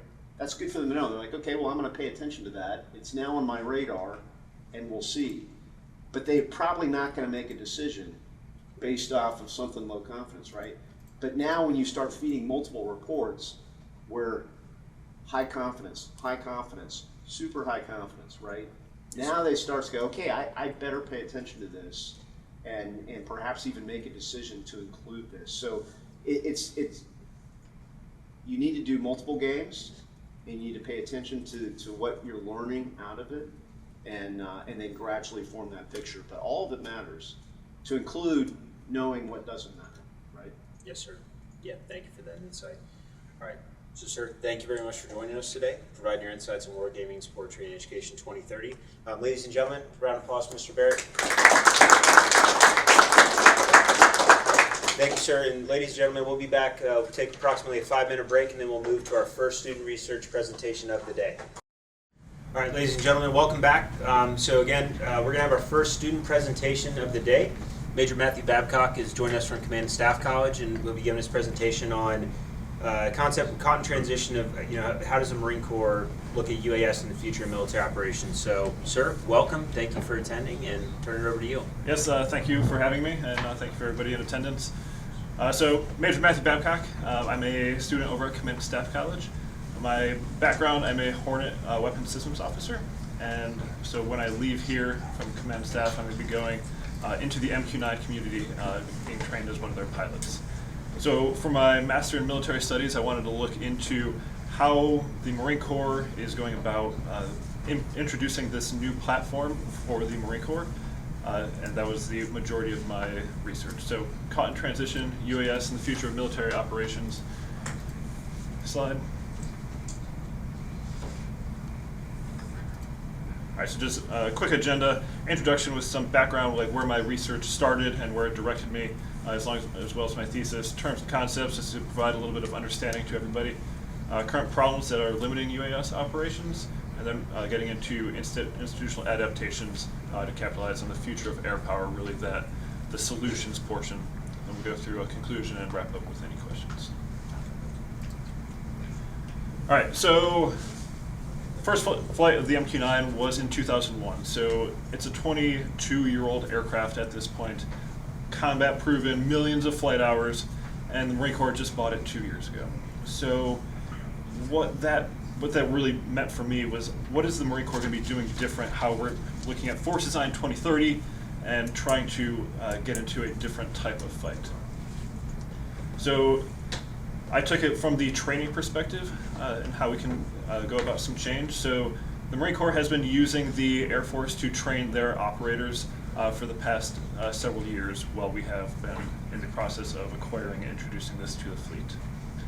And in this scenario, the MQ-9 is under the Marine Corps, and we are the model manager of it. So my background, the Hornet, the Navy owned the Hornet, and they delineated what our training curriculum was going to be and what we were going to do with that. So the Marine Corps didn't get the ability to be the model manager until 2019, which really kind of changed what we were going to do with it. In a platform that's already that old, not much change is going to happen. But with the MQ-9 and us being the model manager, I think that we can really look at a different approach to how we employ it, just based off of its autonomous capabilities and the removal of the pilot from the mix. So the Marine Corps is going to have its own fleet replacement squadron, which is going to be VMUT-2, and that's projected to be fully stood up in FY24. So there's a little bit of time to make some change and get us on a path to where I think we need to be for Force Design 2030. So what I have found is that industry and technology are developing on a path towards the swarm mentality. So large amounts of unmanned vehicles, in this case it's going to be the airborne variety, and with that the Marine Corps needs to adjust its training doctrine in order to capitalize on harnessing those multitude of aircraft. So really, in order to do that, you have to leverage the capabilities of autonomy and automation in order to let the machines do the heavy lifting that's out there. So for my thesis, I came up with the MQ-9 is a platform that really is capable of autonomy, and it is already being proven, and we just have to expand upon that a little bit into other phases of flight to kind of prove the concept. And so what we have right now is many controlling a single MQ-9, and what we really need to get to is one controlling many. So allowing for more aircraft out in the battle space to give commanders what they want as we move forward in warfare. And so I talk a lot about the MQ-9, and you see the picture in there of MQ-9, and below that in the forefront you have another aircraft that the Marine Corps has purchased, which is the Valkyrie. I don't care much about the platform itself, it's really more of a vehicle. I'm more focused on the approach to how we are going to change our mindset and training to achieve our future fight. All right, so terms and concepts. For our current model, we have human in the loop. So really, it is a pilot-centric approach, stick and throttle mentality in order to control that aircraft. So everything that the platform does is directed by a human operator. And we are many controlling one. So if you take, let's just say the average endurance of a MQ-9 is 24 hours, you're going to need multiple crews, a pilot, and a sensor operator in order to run that. So really manpower intensive to get the job done. Where I think that we need to go for the desired end state is human on the loop. So it's a supervised autonomous mode. So you let the platform do what it needs to do, and you have a human backup when it needs to happen. And then that will lead to the one controlling many, leveraging autonomy and autonomous capabilities to reduce those manpower requirements. Slide. All right, so problems limiting UAS operations. So in 2001, the Air Force took their known quantity to man the MQ-9. So it looked like an airplane, so they took their pilots from their manned aircraft communities and put them in the new unmanned community that they were developing. And so what that really promulgated was a pilot-centric approach, because all the training platforms, so we took the T-6, which is a manned aircraft trainer, and that was the mold for our unmanned pilots. But those remote pilots are never going to go fly in the T-6. So we're using legacy pieces in order to train them on, give them a background and a sense of aeronautical capability that they're never going to actually apply and go forward with. In the same vein, so you have instrument flight training. So when you're in an aircraft and you have all the instrument flight rules and everything that you need to use in order to safely navigate, say if you have to revert to your standby systems because your electronics failed, like that's something that's going to be internal to that aircraft. However, in an MQ-9 or any kind of unmanned system, you're not going to end up reverting to any kind of standby systems. It's a computer system and largely automation that takes the brunt of the work. And then you have the stick and throttle mentality. So you see the bottom picture in there. It largely represents a cockpit. So you have a stick, a throttle, your perspective that you see on a computer display, and it really, we're just trying to replicate what an aircraft is. So with all that, you have operator intensive. So with that desire for full motion video out there in the battle space to inform commanders, ground troops, everything like that, we have, in 2001, we started with a single combat air patrol, and by 2019, we peaked with 90 CAPs running 24/7. So when you take the operators, the pilot and sensor operator, and then all the support staff that are required, it's a large manpower footprint. So I think that a single mission commander could be capable of managing and overseeing more of these CAPs to reduce that manpower. So really what all this was many controlling one. So as I said, multiple crew required for each CAP. All right, so now institutional adaptation to capitalize on the future of air power. So really this is the solutions portion. So I talked about automation and autonomy. It's already available and we use it. So we have automatic takeoff and land capability. So historically when you train a pilot, a lot of that training time comes from takeoff and land. You're close to the ground, that's where most of the problems happen when you're flying. And we've completely automated this. So, and it's been successful. So with that, I think that if we expand the automation into other phases of flight, like really the administrative portions between that takeoff and the working area, or if your sensor operator is looking at a certain target set or at a point of interest, that it would be able to rely on itself and not need that highly trained pilot. And so if you look at the picture on the right, you have really a point-and-click system, which is available in a different UAS. And so I think that for the manpower side, enlisted sensor operators who are analyzing all that data, determining if it's a T-72 tank or some other kind of variant or a decoy, they're doing the brunt of the work. And really what that pilot is doing is just providing a platform for them to be in the correct position for them to collect all of that intelligence data. So in Training Education 2030, they posed the question if we can have enlisted pilots of the MQ-9.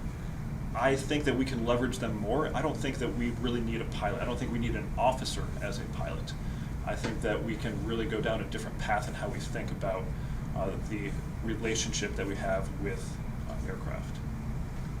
And so from my background, F-18 weapons systems officers, we never fly the plane, but we're there, we're able to manage the battle space, and we do have the understanding of flight characteristics, aeronautical abilities But what really is desired is to get beyond the internal of the aircraft and expand to the overall battle space.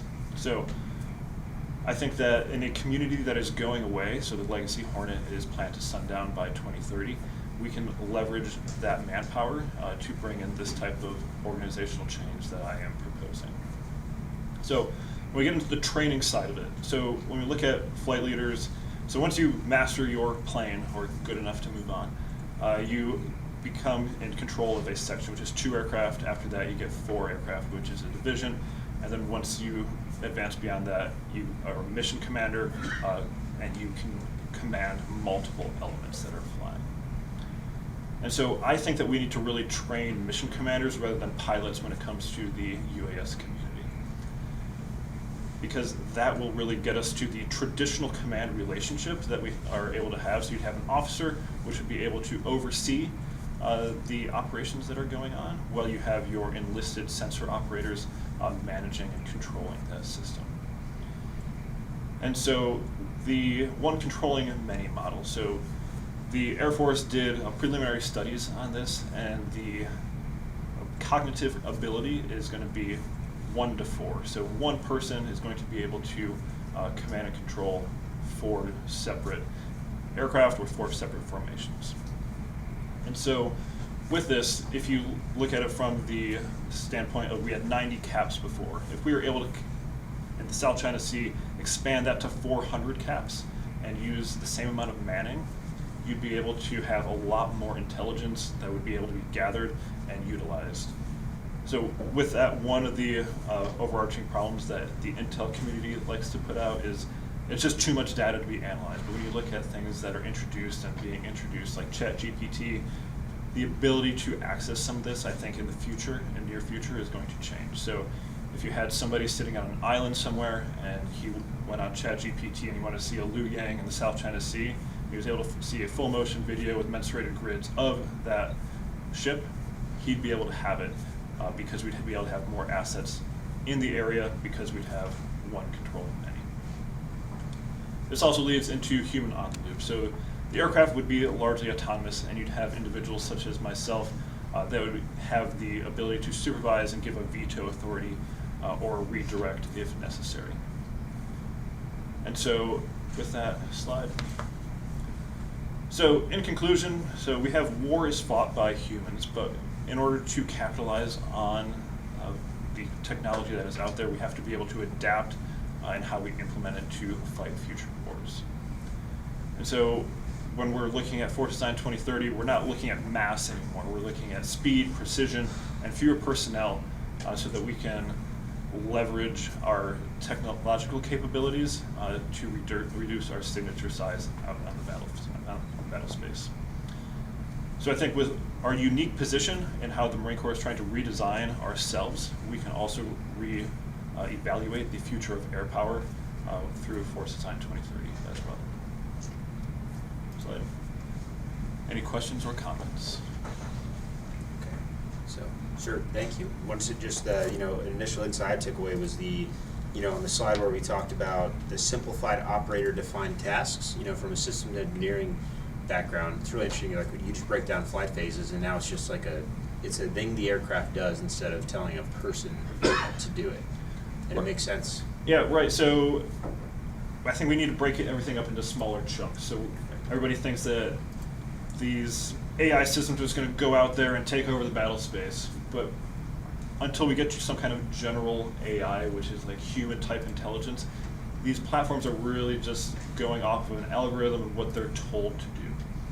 And so we're not throwing these things out there armed, ready to kill anything that they see. It's really just a stair-step approach to get to that future state. Gotcha. Awesome. Any questions from the audience for Major Babcock? Sure. So I like your human on the loop concept for actually operating the UAS. Do you think that there's a parallel potential as well for your actual sensor operators, where perhaps there's more of a human on the loop employment, where there is an implementation of AI for perhaps the scenario that you described, target identification, perhaps that's a T-72 or some other platform, that is being detected through a sensor where the initial identification or discrimination can be performed by AI, and then perhaps your sensor operator has final confirmation authority in that loop. I think that there's potential for that to reduce the workload in parallel as we're talking about what you're doing with actually operating the platform. Yeah, great question. I think that with developments in AI, that is definitely possible. I think that one of the largest limitation is the data sets. So it's extremely hard for AI to determine what is what, because it is people that have to go through and determine this is a T72, this is the heat signature, all of these different types of things has to be done at different angles, different times of day. So it's really hard to gather those data sets. I think that as we move forward, we will get more data, and that will become a lot better for us in order to implement that. And as that matures, we can definitely reduce the sensor operator workload, because we would keep developing those sets. So, sir, as a follow-up to Major Behrman's question, you talked about cognitive load, right? In the Air Force conducting the study, 1 to 4 is really that cognitive load. There's a lot of mention about AI and the capabilities of AI, but my perception is that a lot of these tasks can be automated, right? Like, we don't need an artificial intelligence, so to speak. They are routine tasks that can be automated. And so, from your experience being a weapons systems officer in F-18, do you kind of have the same viewpoint where we don't need an algorithm to do it? There are just some things we can tell, like, it is automation. It is not a step further than that. Absolutely. So I think one of my biggest takeaways is it doesn't need to be a high-tech solution. A lot of this is available through like pre-mission planning. You get predefined routes to and from pieces of airspace, things that you're going to go and look at, and it really isn't a think for itself type system. And so, because of that, I think it's something that is readily implemented, or could be implemented right now, and it's not a really future tech. But in order to be able to harness that future tech, I think that we have to start with those stair-step approach, to get ourselves more comfortable from the warfighter perspective on using that technology. And where do you think that the experimentation of seeing how this works out, is where you're going down to be a part of the cadre, right, and make the transition over to the MQ-9? Is that possibly the community, like the FRS forum? So I think the FRS is a great way to start it, because we're not talking tactics. Like, we're not talking WTI that is going to be in charge of developing how we're going to be employing this thing. Everything that I'm envisioning is administrative in nature. So when you go out and fly, generally, like, admin it's like walking. It's just one of those things that just needs to happen. And if you're able to look at it through that lens, I think that we'd be able to go beyond what we're doing as thinking of this as a high-tech feature, and just implementing it at the schoolhouse to kind of see how it plays out. And I didn't get into it in my paper, the ability for like the FAA to recognize all this kind of stuff, that poses limitations. But fortunately for the Marine Corps, we operate all over the world, and when international airspace, like over water, we don't have these limiting factors. So we do have ways that we can make this happen that kind of circumvent the bureaucracy that stands in place sometimes. Yes, sir. Understood. So we have a question from the audience online. So Mr. Albert Lee, so the UAS approach described emphasizes precision. Okay, he said to pick this one first. Okay, what's your take on the JGSDF's plans to totally replace attack and scout helicopters with UAS? How does that contrast with the approach you advocate in the Marine Corps' current plans? I honestly think replacing with UAS is a great option, because you don't need to have highly trained people flying it, and when you look at helicopters in this case, they're not really survivable in the battle space. When you look at manpads, IADs, everything else, like, there's a reason that the Marine Corps is reducing their numbers on some of these things, right? So if we going towards a more fully unmanned force, I think gives everybody the ability to have more on the battle space. because if one gets attrited, it's another one that comes off the line. It's not a 4-year process of training a new pilot. So that's my big. That's fair. That's a good approach. Yeah. All right. Any other questions from the audience here in person?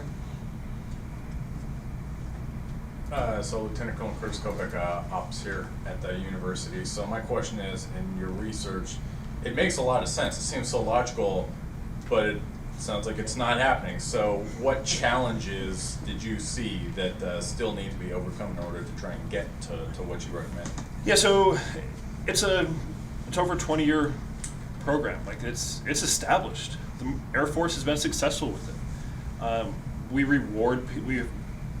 We're promoting people based on that system. It's largely cultural, and when the Marine Corps takes it over, we have less manpower to implement a new approach. So we're taking what the Marine or the Air Force had, and we're putting it down into the Marine Corps bucket. This is how we train. This is how we do things. It works, right?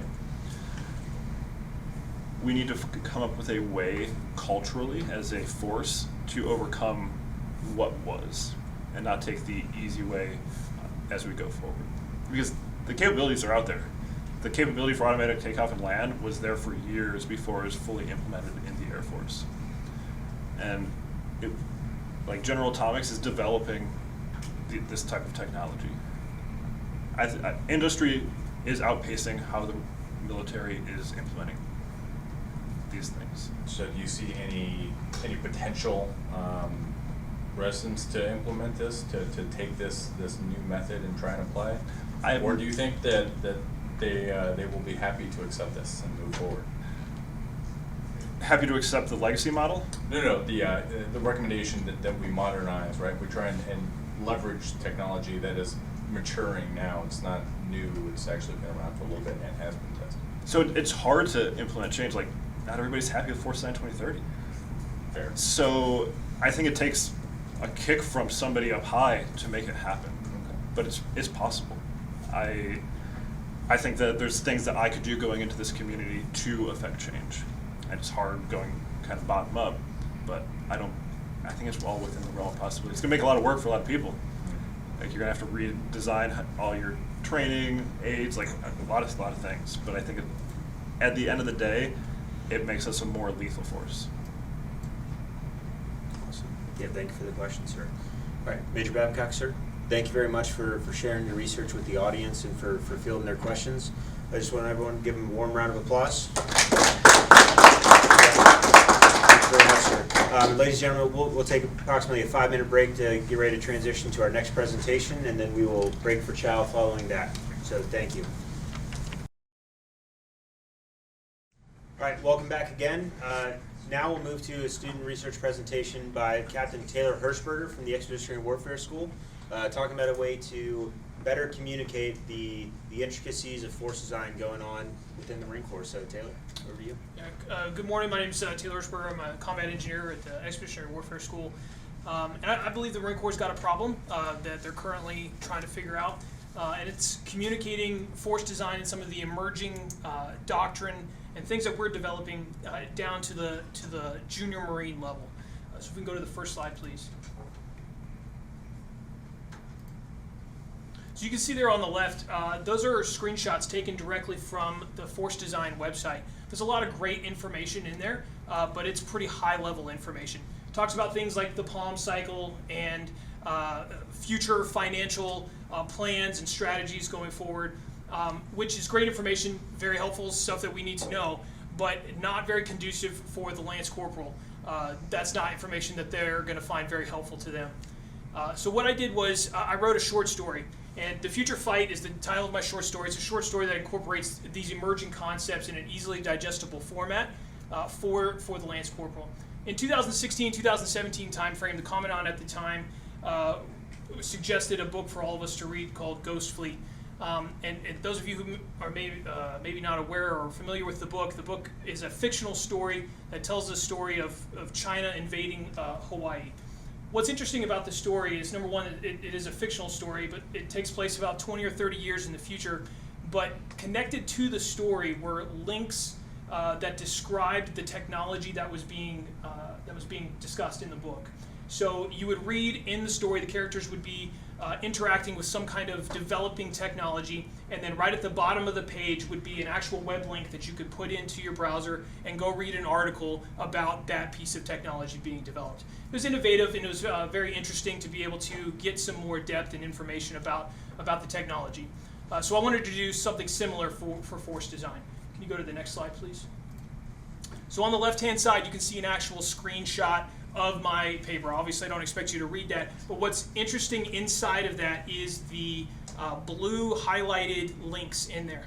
So the story, as the story's progressing, you've got your characters doing their force design, EABO, littoral combat type mission, and as they're going through it, each time we reach an important milestone or an important piece of equipment or an important piece of doctrine, those are linked directly to the source material so that the Lance Corporal then can click on that and go ahead and read where it's coming from and get an idea as to what the Marine Corps is planning for the future.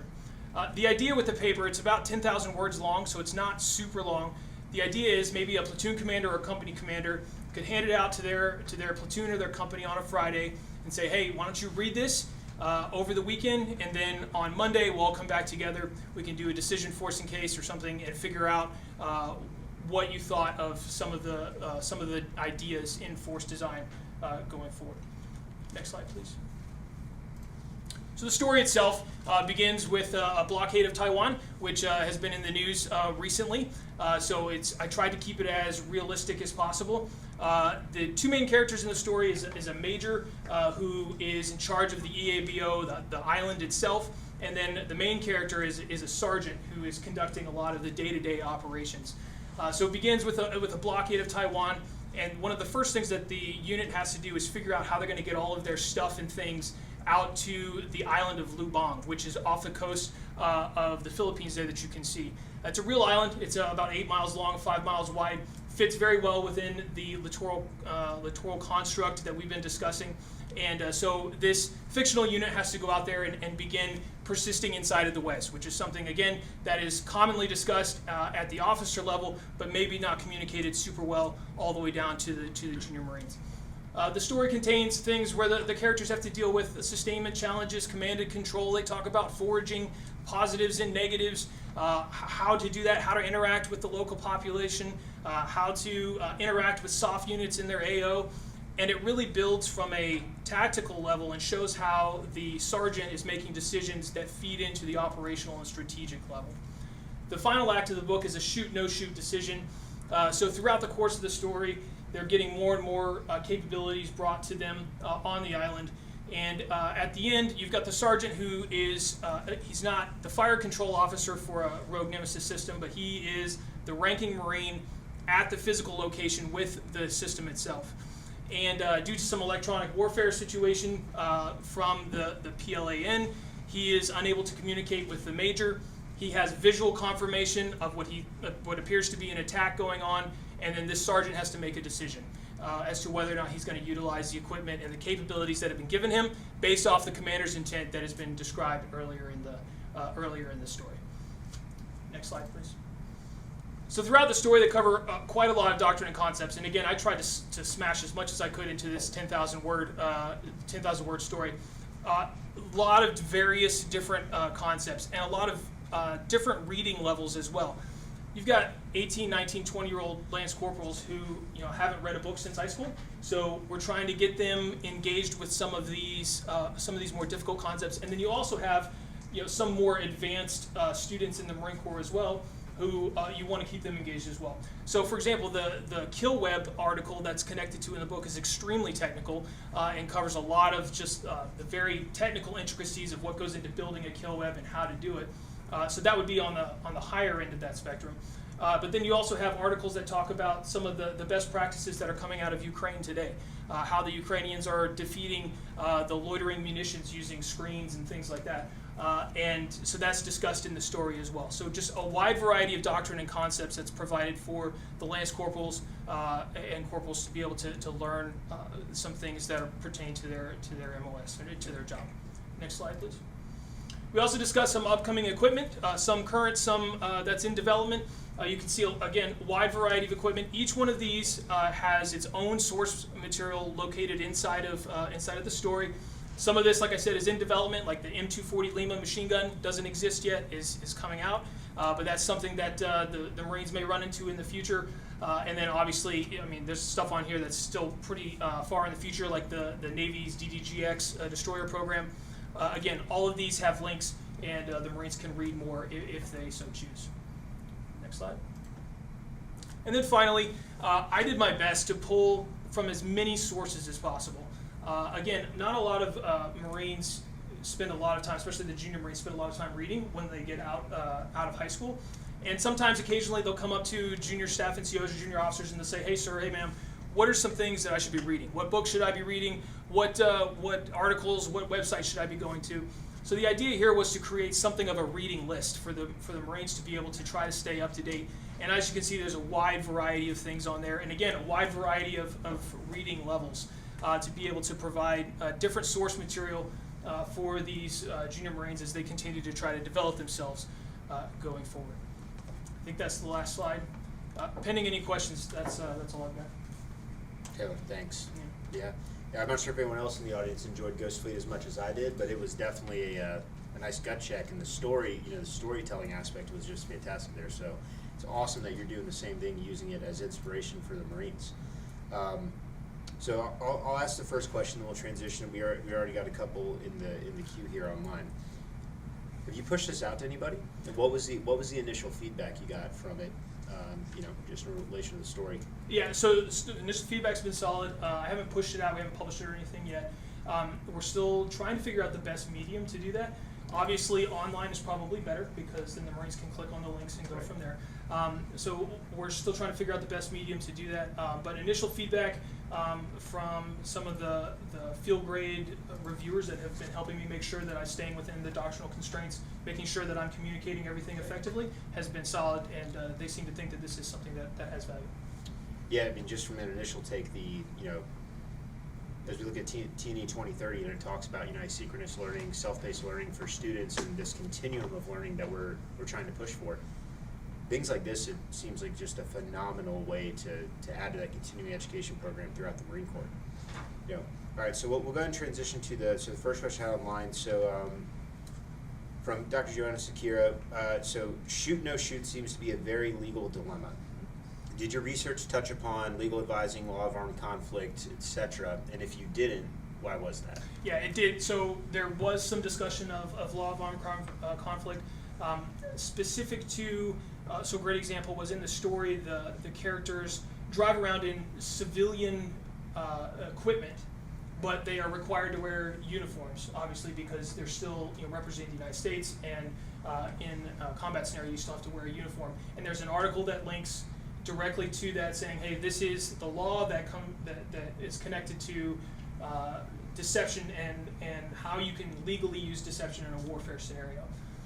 As far as shoot no shoot is concerned specifically, that still is something of a gray area. And I said in the beginning of my author's notes at the beginning of the paper that there is a lot of still questionable gray areas as to what exactly fits for these scenarios. And part of this as well is to be a driving factor of discussion, even at higher levels, to say, hey, this is a feasible situation that could happen, and we don't want to put a Marine in a situation where they're making a decision an uninformed decision. Gotcha. Awesome. We got a couple online. Any questions from the audience here? Okay, sir. So it seems like this would be a phenomenal resource again to, expose and familiarize the more shooter enlisted force, or honestly, I think higher force to a lot of these concepts that we're chewing on and trying to wrap our heads around. Did you look at any potential for this to be used as a complementary tool to enhance the educational aspects of wargaming? The presentation that Mr. Barrick gave earlier, he highlighted that one of the big takeaways you get out of wargaming is learning platform systems and capabilities. It seems like this would be a great tool that Marines read about it. They can, reference documents pertaining to it, and then they get a chance to go pair that actually using it in a wargaming scenario. Did you consider that at all when you were coming up with this, or have you looked into that? Not directly, no, sir. I think though that like you say, the potential is very definitely there. The idea again is to drive a discussion amongst junior Marines of what would I do if this happened to me, which is a decision forcing case, which is a very basic form of a war game.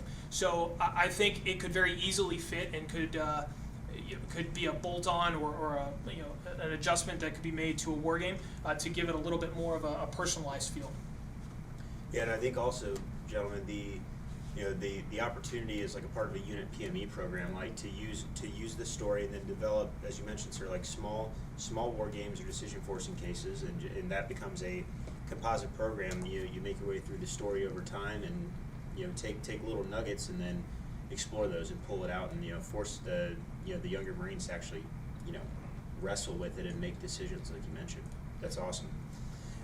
So a question from Mr. Albert Lee. So what trade-offs were made in making the story accessible to junior enlisted? So, with the very complex topics, so what did we have to do to bring it down? So I guess not bring it down, but to simplify the complexity of the topics that makes it digestible. To be completely honest, I don't think that there's a ton of complexity in the topics themselves. EABO makes sense at a logical level. It's right. You go to the island, you hide, and you wait for an opportunity to strike. Seems pretty straightforward. Obviously, there's complex as far as how it's actually carried out, but logically it makes sense. I think where the Marine Corps struggles is communicating that. And that first slide of the discussion points from the Force Design website is very emblematic of that for me. Again, great charts that cover a lot of information, but I feel like they're definitely structured towards field grades and higher, versus the executors of these operations, which is the junior enlisted Marines. So I think it took taking these concepts and just driving them, communicating them in a format that is familiar to a Lance Corporal, is what we were shooting at. So I wouldn't say there was much of a trade-off as much as just a different method of communication. Gotcha. It's awesome. So another question came up online. So from Mr. Kristoff. So during your presentation, you mentioned many times that the current younger generation has not read. They do not read. So are reading resources the right resource? That's great. That's a great question. I think it is the right resource for some people, and this is just another tool. So it's not the only tool, it's not the best tool maybe necessarily for everyone, but it is another tool. I personally like to read. I would snap something like this up. Like, this is something that, I wrote this for myself effectively. This is something that I would read. So I think that there may be some Marines that will definitely get some value from this. It may not work for some. And I think that's where the officers are going to have to engage with their individual Marines. Link in the wargaming, link in the discussion points, watch some videos. That's where that finding the learning style of your Marines and using whatever tool is most appropriate is key for them to learn the information. It's awesome. Yeah, one thing that jumps to mind is you ask them to read Ender's Game and then watch the movie, which is definitely not as intricate, right? Like, it has many plot lines, but it provides provides a visual. So now they can envision as they read the book, kind of like what they're supposed to be seeing. It's a different method. And then so a follow-up. So could the short story be used as a means of easing junior Marines into the habit of recreational reading, right? And like using that as a gateway in order to promote continued reading, continued study, whereas they may not have done it too much in high school or since then. Yeah, 100%. And that is also the hope is, the advantage over the advantage of the Marine Corps over maybe their high school is that an officer can say, you will read this, and by Monday, right? Yeah, you'll have some discussion points. So I think that there's an opportunity there to really push that and create that opportunity. And then also, like I said, there's that list of resources and websites at the end of the presentation that describes, like, hey, look, there is a wide variety of stuff out here at a lot of different reading levels. Let me find you, as the staff and CEO or the officer, let me find the stuff that links up with you personally, and hey, why don't you start reading this website and you talk to me about it, and start to get them headed down that way. That's awesome. So, Gunny Boksha, I don't mean to put you on the spot. Absolutely. As a member of the audience, but so Capt Hershberger is talking about this, from a company commander, platoon commander perspective down. But I mean, even at the schoolhouses, right? Like from your time as an instructor, beneficial resource? Right, yeah, I think absolutely. I think you're spot on too, sir. And then I'd probably add what I've seen from the enlisted community is writ large, the scenario is usually a fires UAV, and it's a Sergeant 03XX on the deck. And a lot of the other MOSs maybe wish away some of the stuff, so this potentially could be a series of a sensing EAV and the other things where maybe it broadens the scope of, I've heard MOSs I've interacted with, well, that's an 03 thing, that I'm not going to be on the EAV. So that's what I might offer in kind of lenses and focus. That's a great point. This one, I only had 10,000 words, so I was trying to keep it short. And fires is definitely what we all talk about. It's also the thing that's interesting to read. But there is, I'd say 3/4 of the story is logistics focused and how they actually got everything in place to be able to conduct the final exciting part, which was the fires mission. Yeah, it's like mission of the Rifle Squad.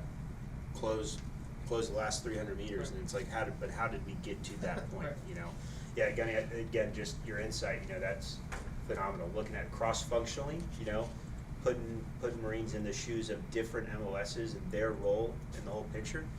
You know, and this is just a starting point. Yeah. You know, it's good. Any questions here in the audience? Got a couple more coming in online, but don't want to. Okay. All right. So, Mr. Keith Rabideau. So, if hypothetically about to assume command of a company in the fleet this summer, when would be the earliest that this resource could be accessed? I mean, I'd be happy to send it out now. I mean, it's sitting in my inbox, so I'm happy to send it to anybody. If you would like to email me, I'm happy to send it to you. Otherwise, like I said, we're gonna try to find the best medium that makes sense for publication of some kind, and then it'll be online. So you can pull it and use it. And again, this is a tool, so I want to get it out as quickly as possible. Okay, I think what I could offer from the Krulak Center side is the landing, which is kind of a resource, PME resource that we have in the interim, until it becomes formally published. Could be an opportunity to hang that on our side as well, and then you can push it out to whoever wants it. We could easily, when we put this on our YouTube channel, that could be a link in the show notes, and then interim solution until you find a formal publisher. Sounds great, sir. Yeah, that's awesome. Yeah, Mr. Lee said thank you. Yeah. Okay. All right. So we have no more questions. I guess what I'll just add in there is, when you looked at the different mediums, whether it's reading, podcasts, websites, were podcasts included in any of your resources, or were most of them prose? It was all authoritative articles that could be used as like a source. Okay. So it would be very similar to sources that you would find for any kind of research paper or anything like that. Again, the focus here is driving the Marines to connect to reading on some level and give them different methods of trying to reach that. Yeah, and hopefully, along with one of our principles of know yourself and seek self-improvement, right? Recognize a gap in knowledge that they might have that's uncovered by one of these articles. Now, hopefully they're invigorated to go read more and study more and get a better understanding. Definitely. Yeah, awesome, man. Okay, so if we have no more questions, Taylor, just want to say thank you. If everyone give him a round of applause. That's awesome. Okay, any closing thoughts from you? No, I appreciate the opportunity. Thank you. Okay, yeah, thanks for joining us. And ladies and gentlemen, we're gonna take a break for lunch. Scheduled to start back again at 13:30. So a little bit of time, and for those on the WebEx, we will see you at 13:30. All right, thank you all very much.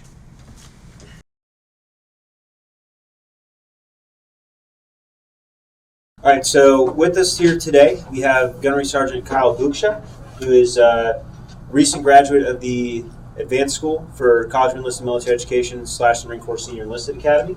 And we'll be talking about an analysis they conduct as part of their course, and he has since turned into a presentation. So, Gunny, over to you. Yeah, thank you so much, sir. So, Gunnery Sergeant Kyle Boksha. I'm 0369 Infantry Unit Leader by trade.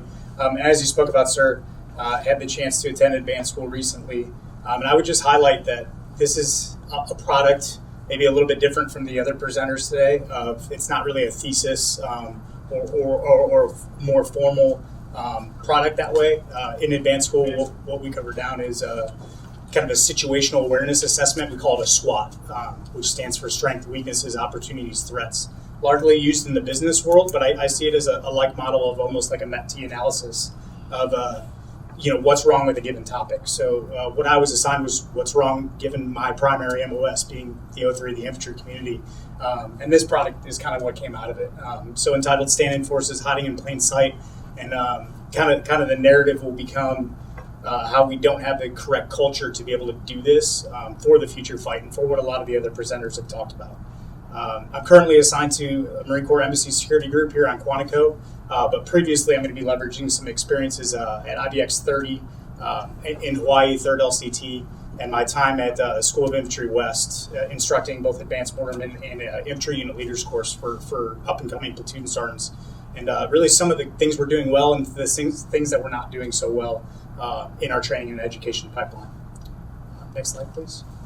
So really the situation, as almost all the presenters have outlined today, is that the future force that we're envisioning for a stand-in force concept is going to need to be more capable, operate more distributed, and be able to hide in plain sight, for lack of a better term, within the operating environment.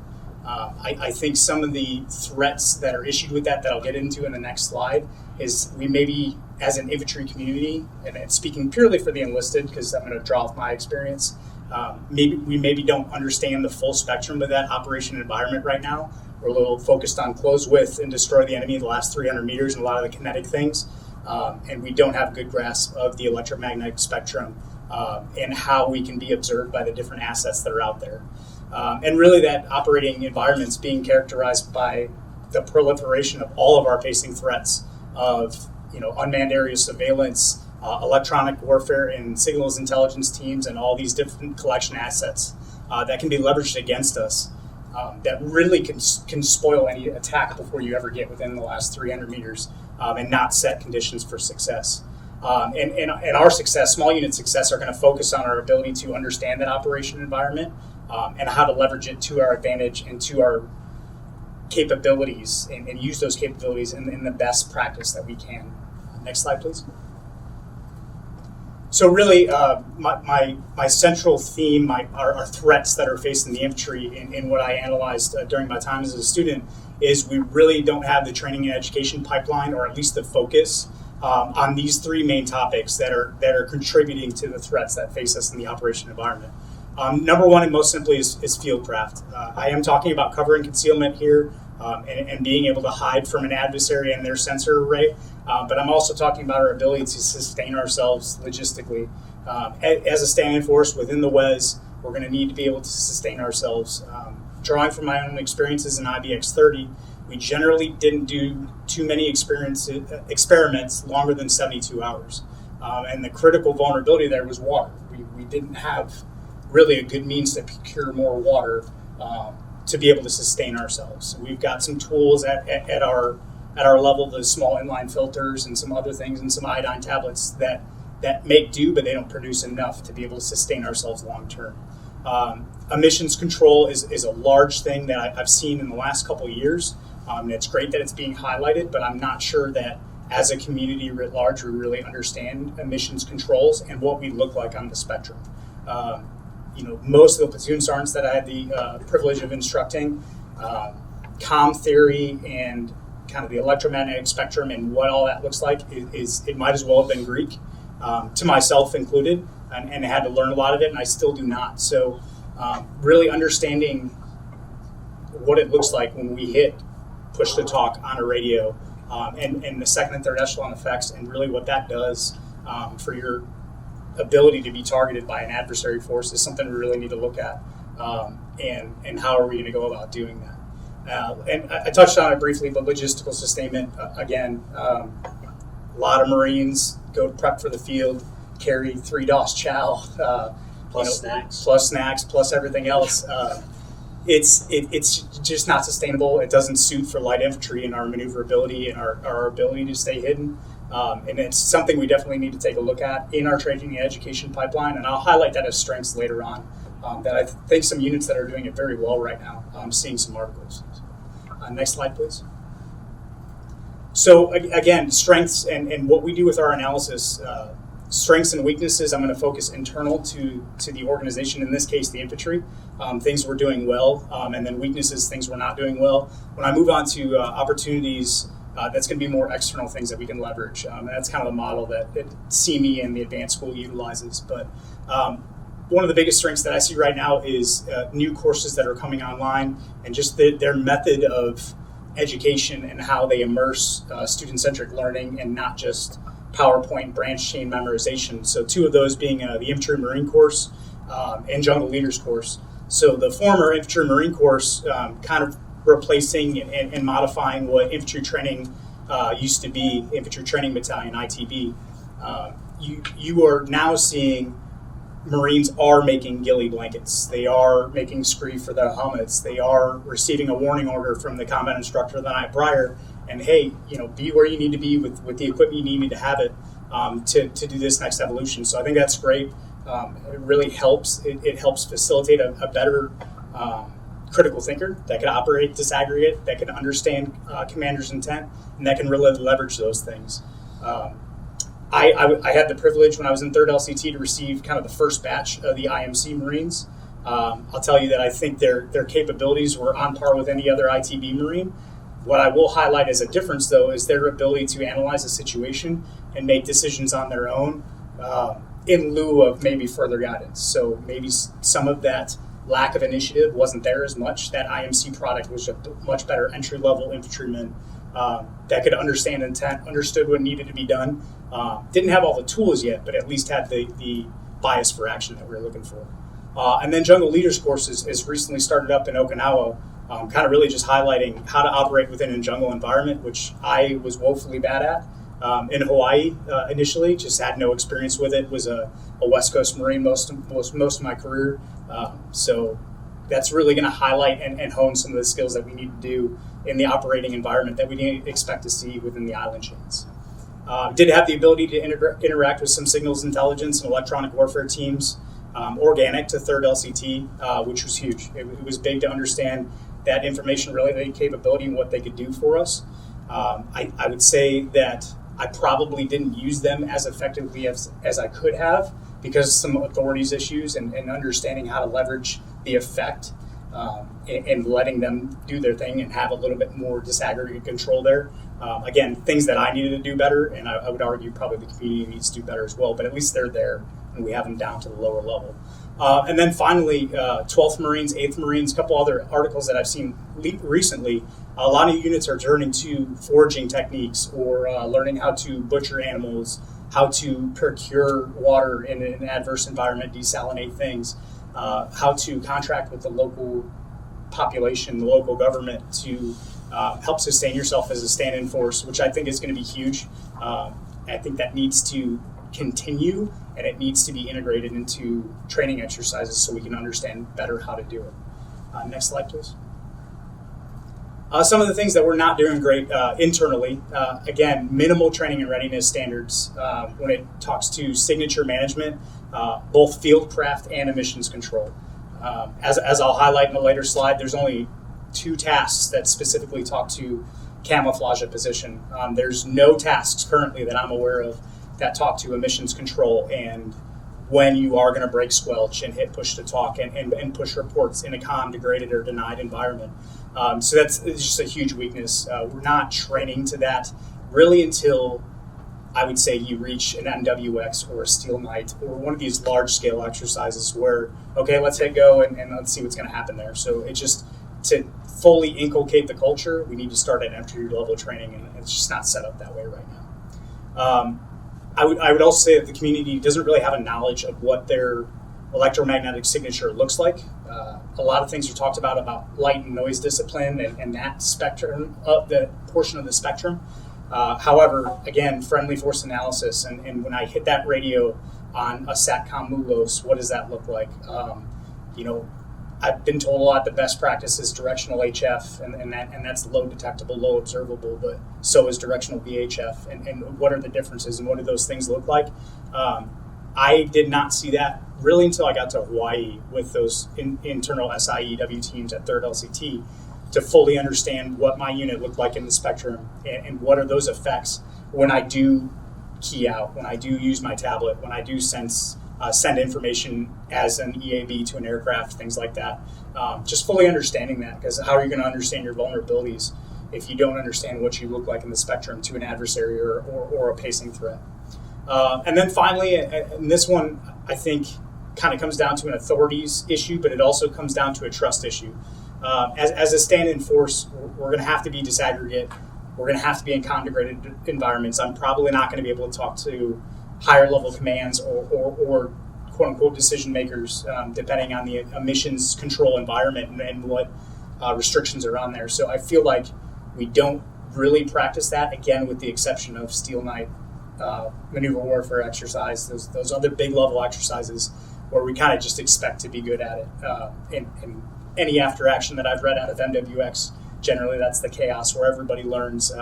Nobody really fully understood maybe the intent, or there wasn't enough left and right lateral limits to be able to operate off intent, or maybe some risk adversity there that we're not training to early enough on and early enough in our training and education pipeline. Next slide, please.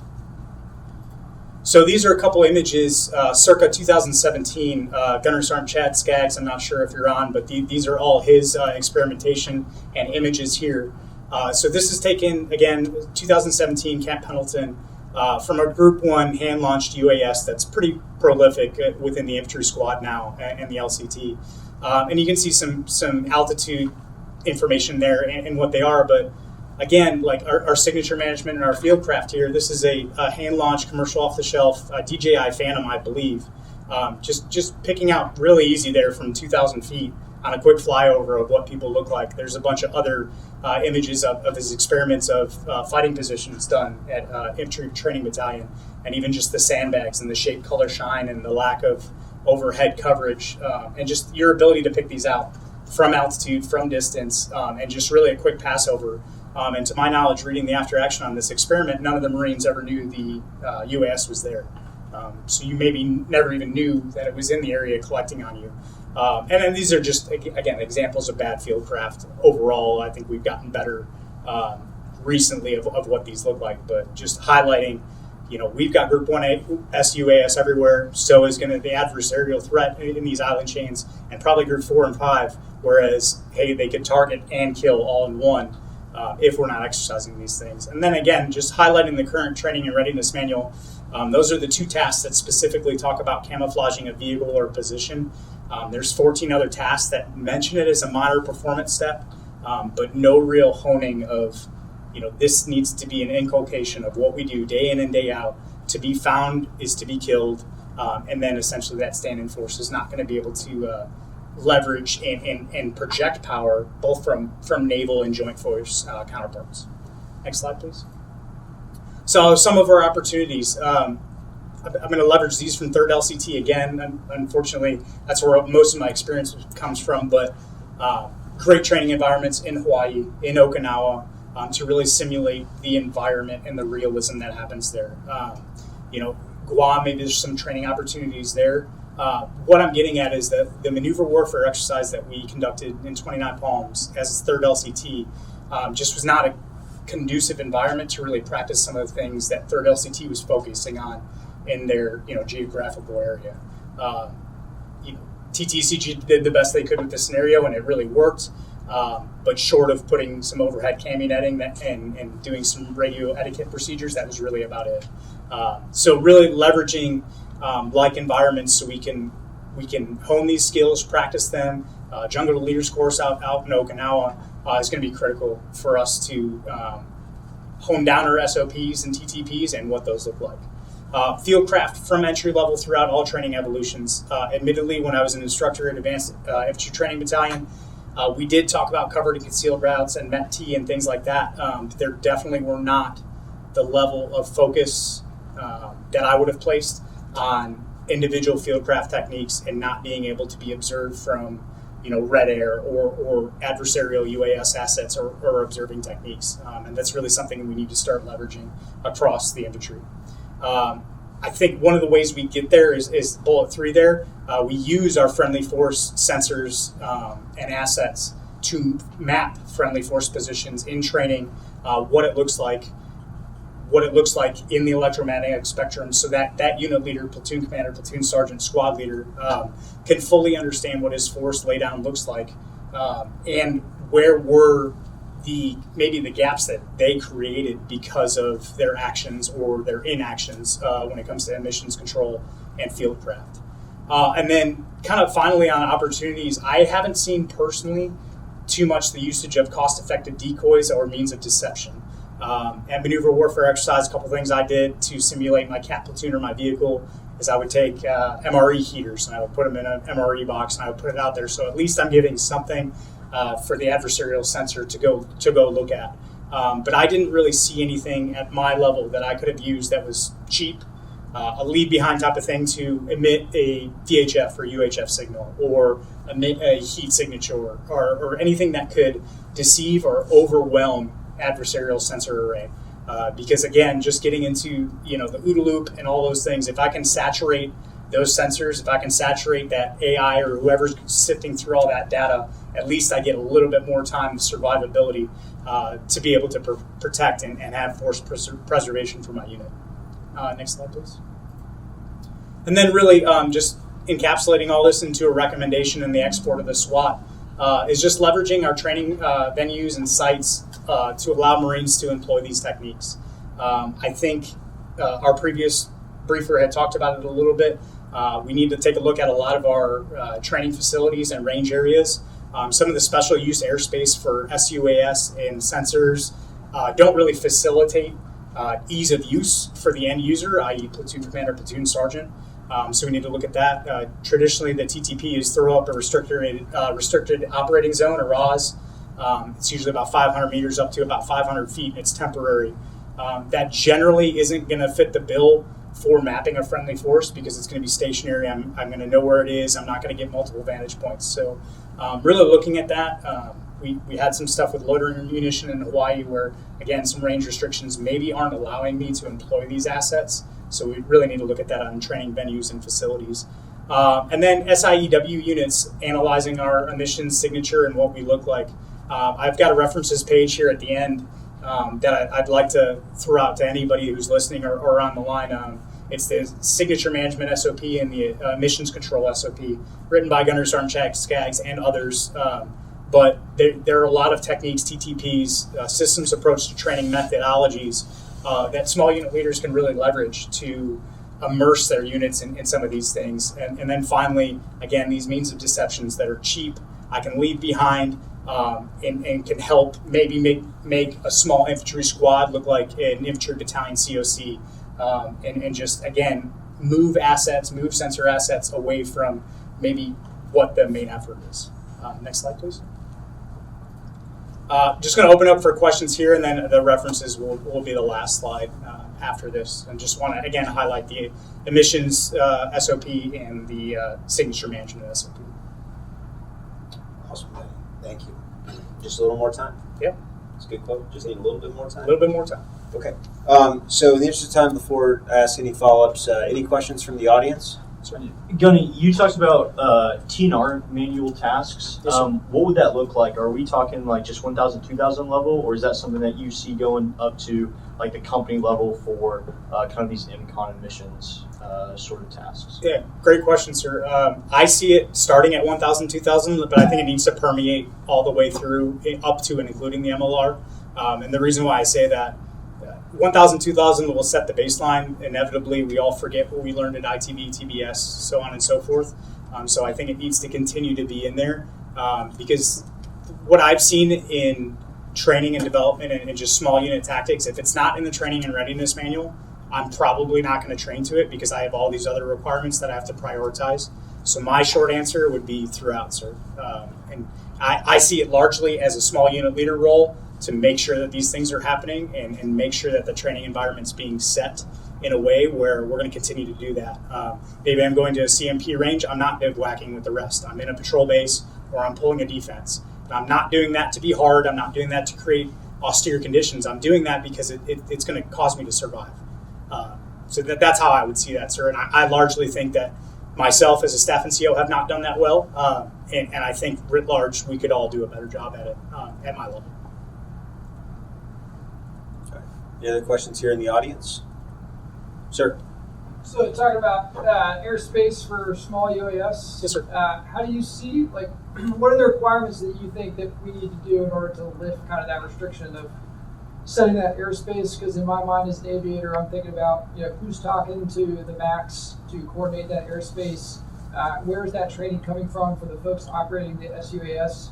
So, what are the training requirements that you see, and what's been the discussion on, how do we change up how we use small UAS in terms of airspace management, putting it in the same place as air-breathing aircraft?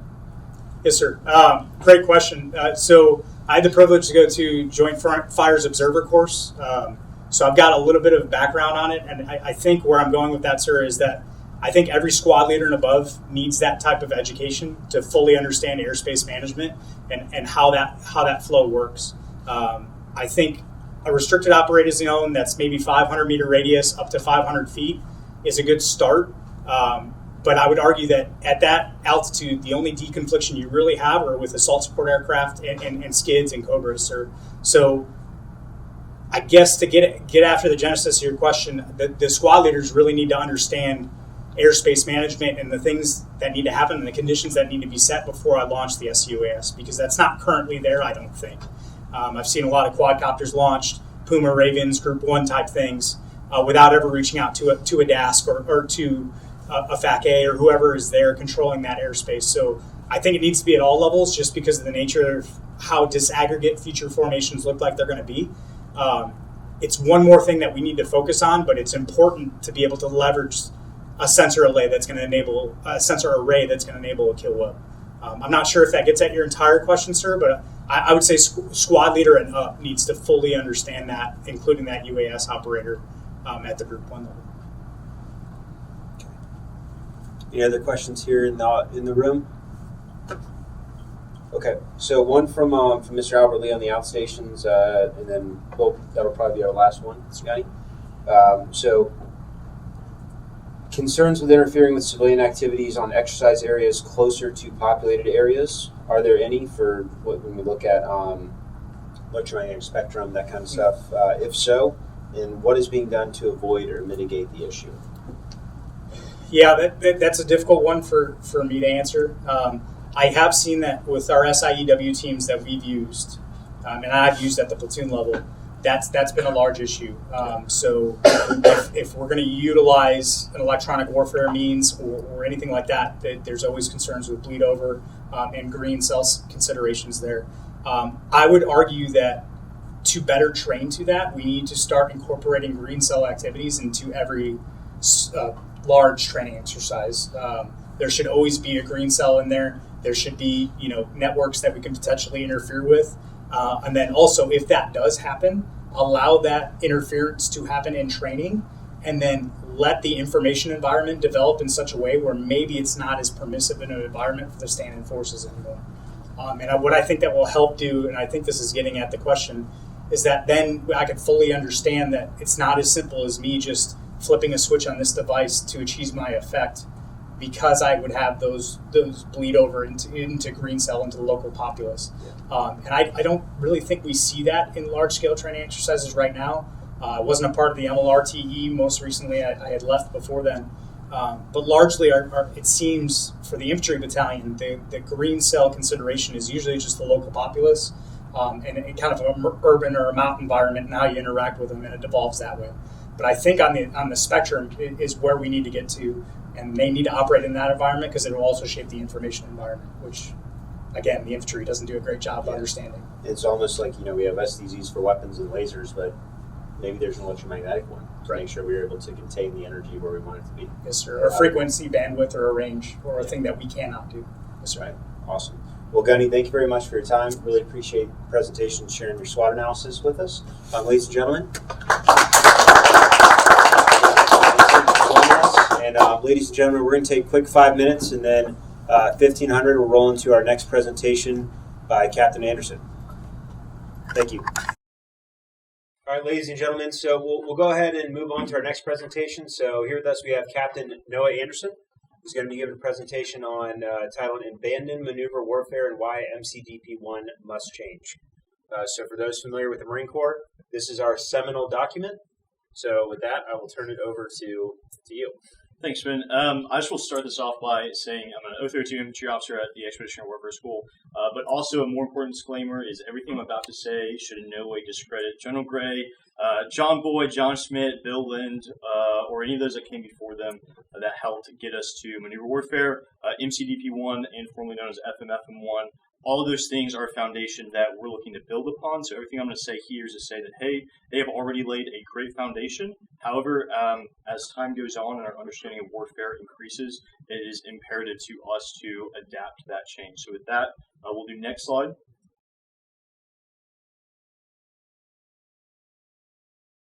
So we'll start with the thesis. So my starting thesis, Marine Corps must abandon maneuver warfare as its warfighting philosophy.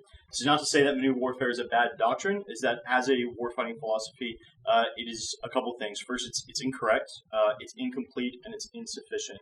I think these shortcomings create a limited mental framework that preclude our institutional ability to learn, anticipate, or adapt. So it goes against some of the things we've learned in like MCP into learning, competing, and it kind of limits us from our potential.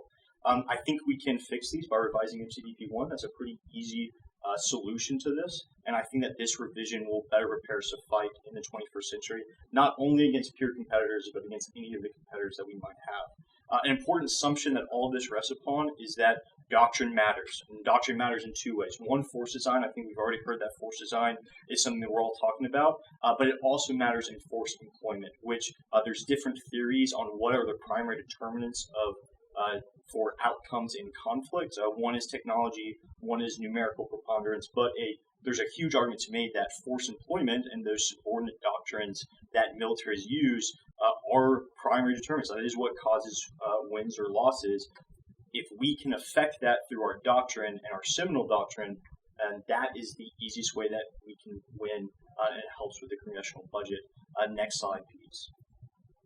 So this is what we know about maneuver warfare. It's a warfighting philosophy that seeks to shatter the unit's cohesion through a variety of rapid focus and unexpected actions, which create a turbulent and rapidly changing situation, which the enemy cannot cope. That sounds amazing, and it is amazing. But if we go to the next slide, we will learn that some of this stuff is not correct of what else we say about maneuver warfare. So if we go off this definition per MCDP-1, and we go on to the other things that MCDP-1 says about it, we'll realize that some of the things it says just aren't true. So warfare by maneuver stemming from desire to circumvent a problem attack from business of advantage, that is just good judgment in war. It's not inherent to maneuver warfare. It's inherent to all styles of war executed appropriately.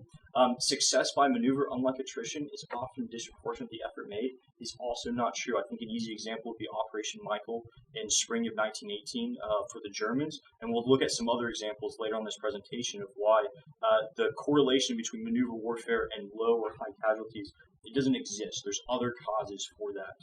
Maneuver warfare is a philosophy for generating the greatest decisive effect against the enemy. That's one of its principles, right? It's ruthless opportunism, right? It's trying to, hey, what's the decisive element, and let's focus on that. Maneuver warfare does that. However, the problem is that might not always be the right answer. And as I said before, it doesn't come at the least possible cost to ourselves, and it's not a philosophy for fighting smart. So conflating maneuver warfare with operational excellence or tactical virtuosity, it doesn't work. And lastly, maneuver warfare, we say that it's like combined arms, right? It's equally applicable from the team leader to the MEF commander, and it's contextually independent, right? It can work in the jungle, it can work in limited war, high-end conflict, regardless of the foe. This also, we'll see, is not true, right? Combined arms is universally applicable, but maneuver warfare is not, and maneuver warfare is highly contextually dependent. So we'll go to our next slide. So again, attrition warfare. So MCDP-1 also talks about attrition warfare. This is what it says about it. However, again, like maneuver warfare, some of these things are very incorrect. So if we go to the next slide, attrition does pursue victory through cumulative destruction of the enemy, but it does not have to be their material assets, nor does it have to be through superior firepower. It is not always a direct approach. It is often an indirect approach, right? So I think the conflation of Liddell Hart's indirect approach with maneuver and a direct approach with attrition, they don't work. The focus is not always on the efficient application of fires, though sometimes when the U.S. did do that, that was a focus. That doesn't mean that this style of warfare always has to have that focus. The attrition tends to gauge progress in quantitative terms, BDAs and terrain capture. That's true, when we measure war in quantitative terms, these are the two things we have. How many people did we kill, and how much terrain did we capture? However, these terms can also be used in a maneuver warfare construct and are not relegated to attrition, and attrition doesn't have to use this either. Now, the last one is success depends on overall superiority and relative attritional capacity, and relative ability to inflict and absorb attrition. I'm adding those words relative because you do not need numerical superiority, right, or material superiority. It's just, are you willing or able to lose, right? What rate are those losses occurring according to your political objectives? Again, we'll cover some of this stuff later. And at the national level, war becomes as much an industrial as a military problem. Now, this is not a symptom of attrition versus maneuver, but more of a symptom between two great powers who are fighting it out with total aims. It does become an industrial problem, even in something like the Ukraine war, as we see now.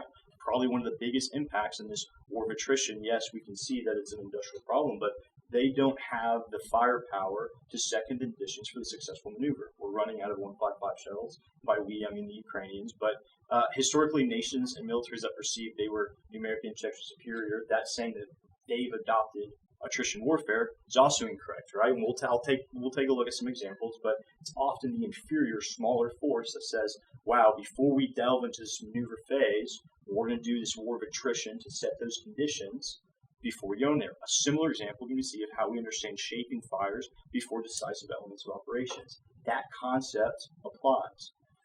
However, even with both of these together, attrition versus maneuver warfare being incorrect, they're also incomplete. So if we go to the next slide, they exist on a supposed spectrum of conflict. Now, this is straight out of MCDP1, and we understand that on attrition on one end, maneuver at the other. And somewhere, every war falls on this line with some gradation of each, right? We can even understand that in a war, it's not even that they fall at a single point in time or place on that spectrum, but they can oscillate on that spectrum back and forth. So the example, World War I, is it opened with a huge battle maneuver, right? The Schlieffen Plan, and Germany has some great understanding of how are we going to do a decisive punch throughout the Russians and take over France. However, it ossified on the Western Front into an absolutely grinding war of attrition, right? Until spring of 1918, when Operation Michael, when they punch out, right, Germans say, hey, we have these infiltration stormtroop tactics, and now we're going to bring maneuver back to the battlefield. However, right, and another example is that probably wasn't the right thing for them to do. They risked it, right, and that's where there's a lot of risk associated with maneuver warfare, that in order to achieve this decisive end, they then set themselves up for a decisive defeat, right? However, we can fix this spectrum. So if we go to the next slide, we need to add moral warfare, right? So John Boyd talked about this. He talks about attrition. He talks about maneuver. But there's a little one that not as much discussed that he put in there. It's like this moral warfare seeking to create, exploit, magnifying menace, uncertainty, mistrust to subvert the enemy's will or ability to resist. It is a valid form of war. It's used by the Mongols, guerrilla leaders, some counter-guerrillas, and certain others from Sun Tzu to present. I think some good examples would be insurgencies, right? ISIS. And then also, as Krulak's and our very own Major Ian Brown mentioned, that the Russians used this in Crimea in 2014. And now if we go to the next slide, we'll understand how adding this creates a new understanding of the spectrum of conflicts. So instead of a spectrum, right, with a line and points on the line, we create a triad. This then creates a two-dimensional plane, which all of these conflicts can fit with the elements of each. We can look, right? So we'll use the Russian example. So Russia in 2014 used what we consider a moral warfare to have a fait accompli, capture Ukraine, and snag it back to the Russian Federation. They attempted to do something similar, but with more elements of what we consider maneuver warfare if we use it just the definition of rapid focus and unexpected actions. The level of unexpected for us was relative, but it was their attempt to do that, to shatter Kiev and the regime there. But it didn't work. It didn't work in 2014, and now they've transitioned to something that's much more attrition-based. So we can see how in kind of two actors with relatively somewhat stable force structures, right, going against each other, they're using very different styles of warfare, all the different ends. However, you can also look at if we go to maneuver. So if you look at the bottom right of the graphic, we have the Tet Offensive in Shan, Ardennes, and Operation Michael. Now, we've already talked about Operation Michael being highly maneuver-focused and ending in a defeat. Despite it seizing a ton of terrain from the French and breaking through, it eventually culminated and left the Germans unprepared for what came next. If you look at the Ardennes, right, another pretty good classic example of maneuver warfare from the Germans, right? They were a numerically inferior force, and it was, a brilliant surprise attack, utilizing everything that they could.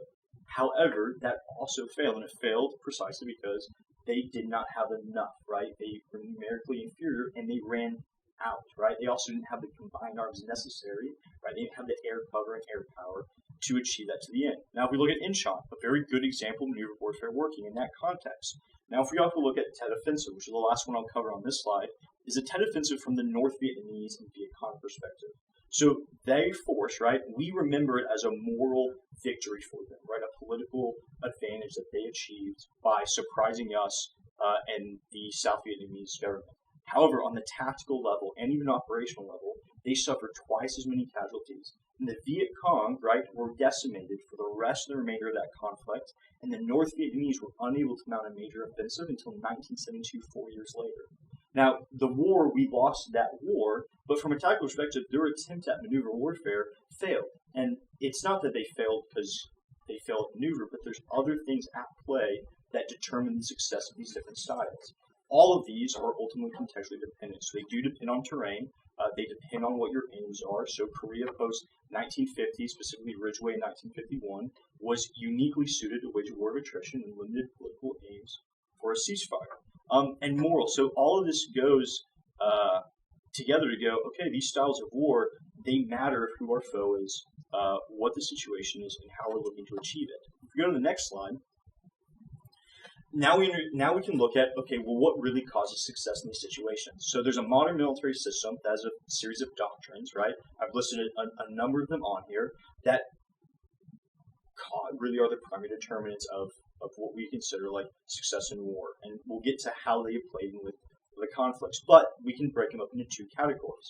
Skill dependent, so caused by training, and judgment dependent, right, created through education. So if you think of what is training and education supposed to do, we can look at this from a doctrinal perspective and understand that we can increase our skill dependent and judgment dependent doctrines, increase those through training and education, which allow us to achieve what we consider the pinnacle, which is combined arms focused at enemy centers of gravity and critical vulnerabilities. The important thing to note is that many of these, and you can see the ones in italics, are straight from NCDP 1. They're also known as tenets of maneuver warfare. These tenets do not have to apply to maneuver warfare. They can apply to all styles of war. They can be waged just as successfully in an attrition-based campaign as a maneuver-based campaign. However, the reason that they're so important is because of their complexity, right? One of the things that give the U.S. has an advantage to the Marine Corps is that we train these, right? So we train lieutenants on centers of gravity and critical vulnerabilities. Some people have argued that that's, maybe it's too young for that. I would argue with many of these things, main effort servicing gaps, this understanding of the enemy system, right, and the ability to operate within it, starting at a young level, right, going up to a senior level, is the comparative advantage the Marine Corps gets. The thing to understand is that has to be decoupled from whatever style of warfare that we choose. So these are the things that are contextually independent, right? So if we go back to the slide, not that we need to go back to, but mentally we understand that we said maneuver warfare, like combined arms, applies equally at every level. I would argue combined arms, right? Centers of gravity, commander's intent, mission tactics. Going back to what the Gunnery Sergeant said earlier, right? In some of our conversations off the side, it was, well, we need commander's intent to be able to operate effectively in like EAVO and standard forces. We need mission tactics and independent maneuver to create that speed. So going back to John Boyd's OODA loop, how do we do this, right? These are the tenets that get us there, but they get us there regardless of context, right? Now if we look at the bottom, the contextual independence, so we can still couple this with the principles of war that we already understand and realize that taken together, this modern military system forms how and why we win or lose conflicts. Right? Now we can go now to the next slide and look at some examples. So maneuvers. So the top left is Operation Market Garden. Right? It ended with the failure of the Allies to seize Arno, right? Captured many British paratroopers and precluded any further advances really in the fall of 1944 until the Allies could resume the offensive in 1945. We made a risk decision. We bet that this would work. The reason it failed, not that maneuver warfare is a bad plan, but we misidentified where the surfaces and gaps are of the enemy.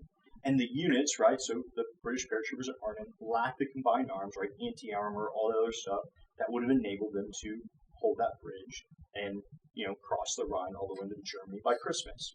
Now we look at Tet Offensive. We already talked in the top right. The Tet Offensive was maneuver warfare. rapid, unexpected actions that tended to shatter Allied cohesion. However, they didn't have good mission tactics. They lacked the commander's intent. They didn't understand where the surfacing gaps were. And they really lacked combined arms. So when they faced a U.S. South Vietnam combined arms force, they were demolished, right? They exposed themselves to the U.S. firepower and suffered the consequences. Ardennes in the bottom left, another example where even the Germans, who had many of these doctrines and understood this, were numerically inferior enough that this maneuver warfare, this penetration, could not overcompensate just for having enough people, and they were suffering too many casualties, just like Operation Michael, that bled the steam out of that push. And lastly, even if we do achieve maneuver warfare, as in Iraq in 2003, it might not be what we're actually looking to achieve. So if we say that shattering the enemy cohesion is our goal and a decisive end, that might not be what we need to do to achieve the political objectives of the military. Now, next slide, we can talk about attrition warfare. So on the top left, speaking to attrition's cunning and creativity, Matthew Ridgway in the 8th Army at early part of 1951 in Korea waged a war of attrition, very clearly a war of attrition. But what he emphasized was purely cunning and creativity and the smart use of combined arms, ambushes, defense in depth, withdrawing from positions, that ambush mentality, the things that we understand in CP1, C1 Tag 3 of how do we win. He used this, but in pursuit of limited aims. William Slim in Burma in 1944 as an inferior force fought two major battles of attrition, or considered one at Impong Kokima, to wear down the Imperial Japanese Army, right? And this was how he's going to wear them down and exhaust them before he launched his maneuver campaign into Burma. Dien Bien Phu, right? The Vietnamese used combined arms, understood surfacing gaps, closed in on the French and suffocated them, and they achieved their biggest military defeat of the entire war, and probably for Vietnam, short of the fall of Saigon, and it was a war of attrition. We go into the first Gulf War. Now that can be better explained not as a maneuver conflict, right, but a massive attrition air campaign and a full core frontal assault that together coalition forces lost something like 240 casualties and destroyed over 100,000 Iraqis. Therefore, if we look at the disproportionate costs, the casualty distribution, right, no part of this was really understood of maneuver warfare, but it was, we overpowered them through our other doctrines. The Mujahideen from 1979 to 1989, another example of how a war of attrition wore down the Soviets until they left. Right? And if we go to the last example in the moral warfare, we can understand pretty, these are probably more emotional images, but they're things that understand of how have we lost, right? We've lost the moral warfare because we don't understand that it really exists. And we can see that in Kabul in 2021. We can see it in Saigon in 1975. The bottom left is Crimea in 2014. And then 9/11, you could say that terrorism is probably the purest form of moral warfare, the menace, the uncertainty, the mistrust, and everything that the U.S. has done in response to that. We're still almost suffering a defeat for those attacks. So now what do we do about that? On the last slide, we'll talk about a proposed doctrinal framework to fix this. So easy from the spectrum of conflict, we now have a triad of contextually dependent moral attrition maneuver warfare. Okay, what are we looking to achieve? What's the situation and context? And how are we looking to balance these aspects? And these can be interchanged from the strategic tactical level. So tactical maneuver, operational attrition, and strategic moral is an example. We also have our skill and judgment dependent capabilities. So these are our tenets in maneuver warfare as they were formerly known, going from main effort to centers of gravity. But now we say that, okay, if we want to use these doctrines, we have to train and educate the force to be able to do that. Just having it written is not good enough to have centers of gravity, right? Just having the TNR manual is not good enough to execute effective combined arms. We can encapsulate all this and do what are the contextually independent principles of war that allow all of this to work together. And then finally, if we still want a warfighting philosophy, and I think there's still some discussion we had of do we even need one, we can call it something along the lines of, adaptive warfare, right? With some tenets of adaptation, asymmetry, and advantage, and pull together and go, okay, let's understand of how have countries failed in war. They fail to adapt, right? They try to do the same thing of, force on force, the asymmetry, and they fail to just utilize positions of advantage, right? Either they knew them and failed to act on them or failed to understand what they were. And together that can give us a warfighting philosophy that might be better suited and more fluid, right? Even going back to a lot of John Boyd's principles of how can we actually win in this space. So that is my thesis. That is why I think we should abandon maneuver warfare as a warfighting philosophy, and I think this gives a good philosophical ground, but backed into some pretty good history on why MCB 1 should be revised.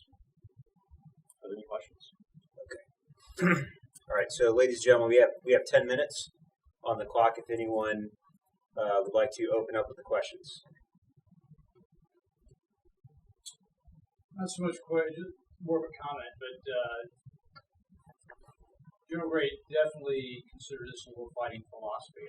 The Marine Corps approach to war, and not doctrine, not a prescriptive way of doing things.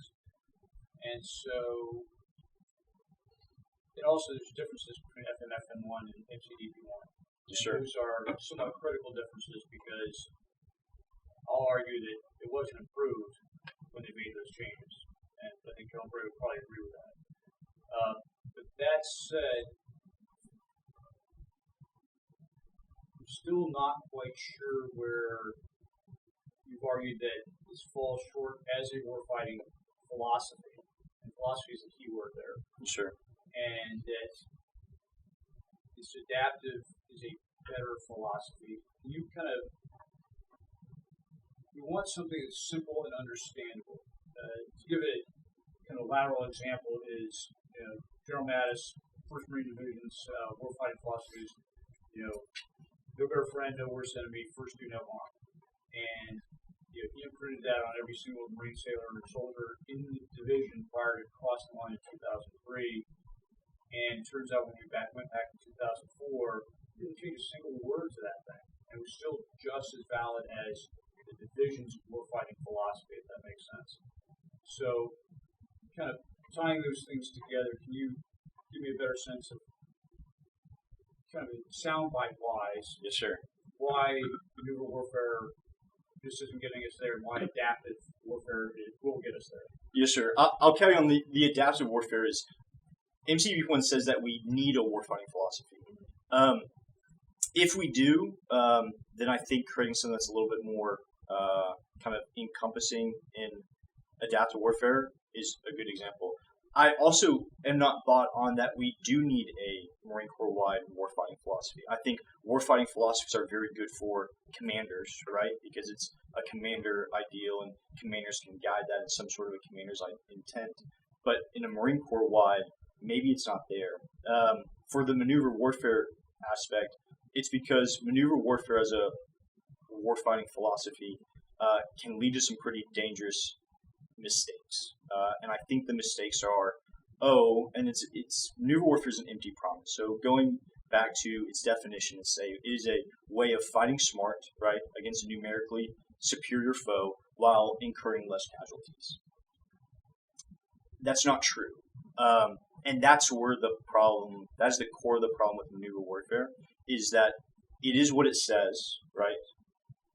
But why it says that it can do that, and the promise that it will achieve with this warfighting philosophy, is a false promise.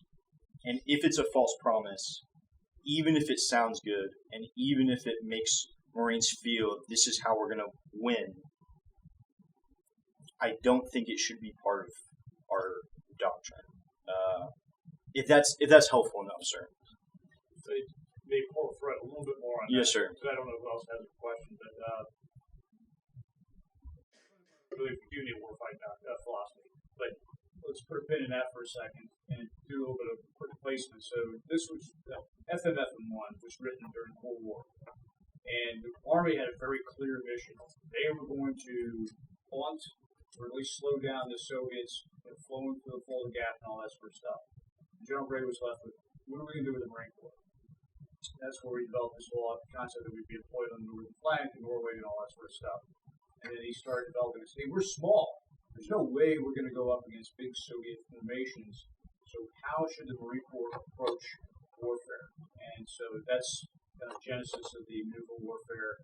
We're avoiding surfaces, exploiting gaps and seams, and that sort of thing. So I think what we really need to think about is, okay, way past the Cold War, we're talking about, pure competition of the direction the Marine Corps is going now, and please, Senator General Berger, we'll see if that sticks. But what's the right philosophy that incorporates EABO and stand-in forces and our role in national defense, and how we should fight, and what we bring to the joint force?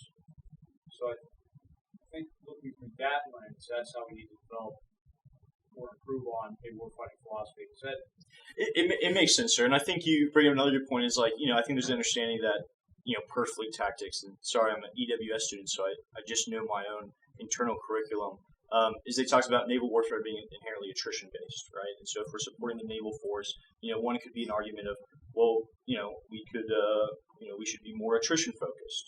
I'm not making that argument, but I think the line of thought goes, I do think that MCDB-1 and warfighting and something in it, there's a huge value to the Marine Corps of how timeless it's been, right? And there's a lot of truth in here that transcends conflict to conflict. I think one thing you look at the Army and the incoherence of their doctrine is they're changing their kind of core doctrine to fit the enemy, but it seems too late and too short, and they're changing again, and so you don't have a force structure where the colonel and the lieutenant remember the same lessons about warfare at the same time. And I think that's the beauty of MCDP-1. So in an attempt to create a doctrinal publication that is as timeless as possible, to allow the most flexibility as possible, it is, I think, to say that we're not going to posit maneuver warfare against the Soviets, because if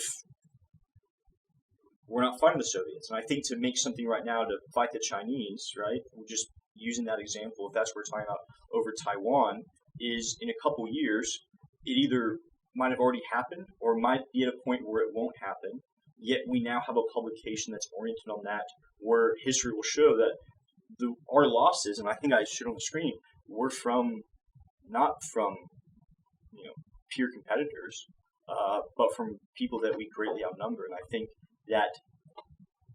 I think this will go to, I'll use SLIM as an example. I think SLIM is probably the closest thing to an officership like role model that I've been able to find.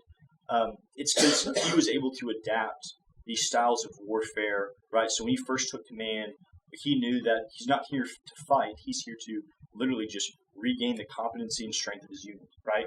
And then when his unit was still inferior, it was, now I need to wear down the Japanese. And once that condition was set, it was, now I need to take it home all the way to Burma.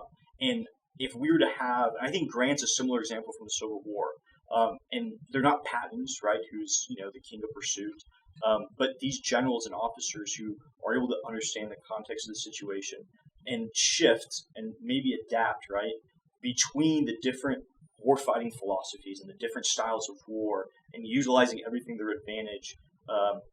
Hopefully a doctrinal piece that can inculcate or create the capacity for tactical genius of Clausewitz or great captains. In my mind, that is what a good MCDP-1 will do.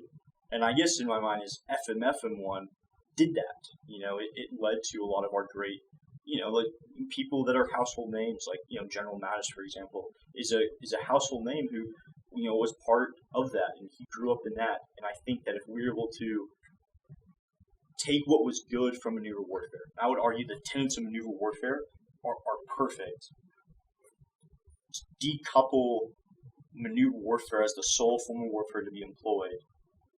Somehow, and I think this requires people even smarter than I am, much smarter than I am, to put all of that together to create a new doctrine of warfighting philosophy that is more coherent, that's just as good or better than the effect that MCDP-1 or FMFM-1 had, is where I would love to see this.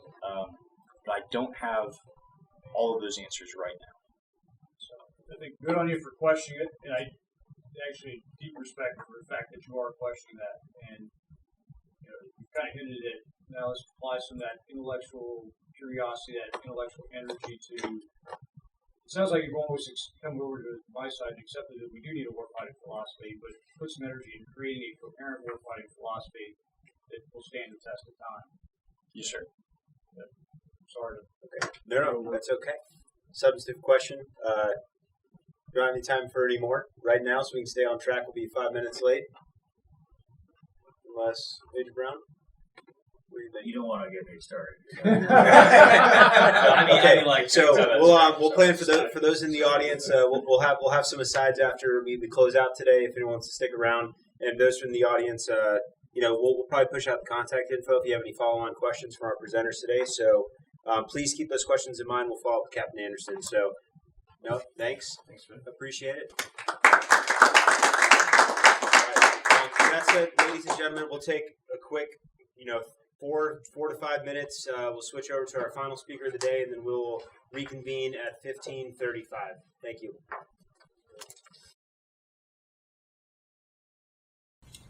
All right, ladies and gentlemen, our final student research presentation is being Major Stephen Greenberg, joined us from Command and Staff College, looking at the balance of analog technical transformation.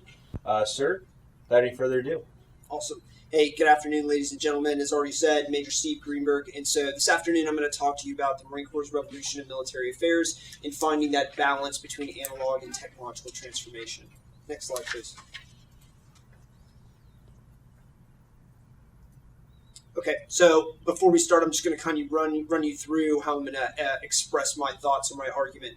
So first, I'm going to start off with a little bit of historical context, explaining what a revolution in military affairs is and how it kind of transcends time. It's not necessarily pitted against specifically when that term came out. Then I'm going to talk about over-reliance on technology and how that's not really going to be a way in which we can achieve decisive victory in the future. And then I'm going to give a couple case studies that kind of demonstrate the balance or lack thereof. 2 that are going to be historical, and then one's going to be a modern kind of comparison or transformation example, taking a look at our partners or the UK Commando Force. And then finally, I'll offer a suggestion to the Marine Corps about how to achieve that balance potentially. Next slide.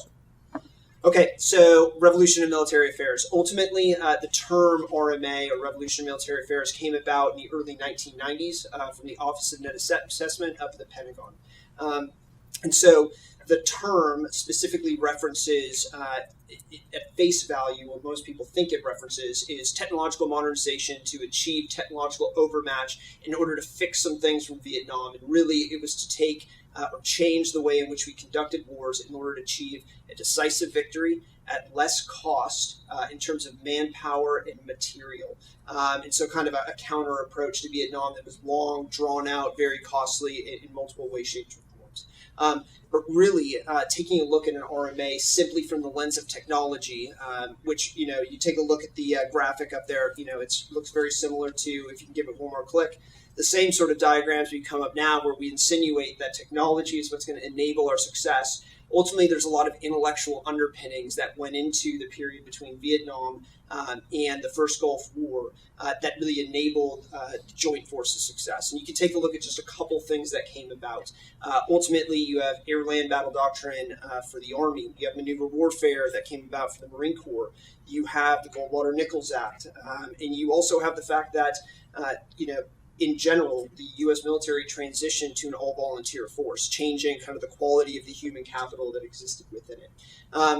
And so revolution in military affairs, when you read about it and you talk to academics specifically about it and you read some of the things that are written, RMA, although it's a term specific to the early 1990s and it's kind of gone out of fashion, the same trends that enable a successful revolution in military affairs have gone throughout history. And you could take a look at the Marine Corps' interwar period between World War I and World War II, and you could see a lot of work in terms of the intellectual underpinnings about how the organization is going to transform for the next conflict, focusing on some very specific adversary threat, and then ultimately technology came online to support that concept or those intellectual underpinnings. And so that's what an RMA is. It's kind of a recipe for success if you look at it holistically to enable a successful military transformation.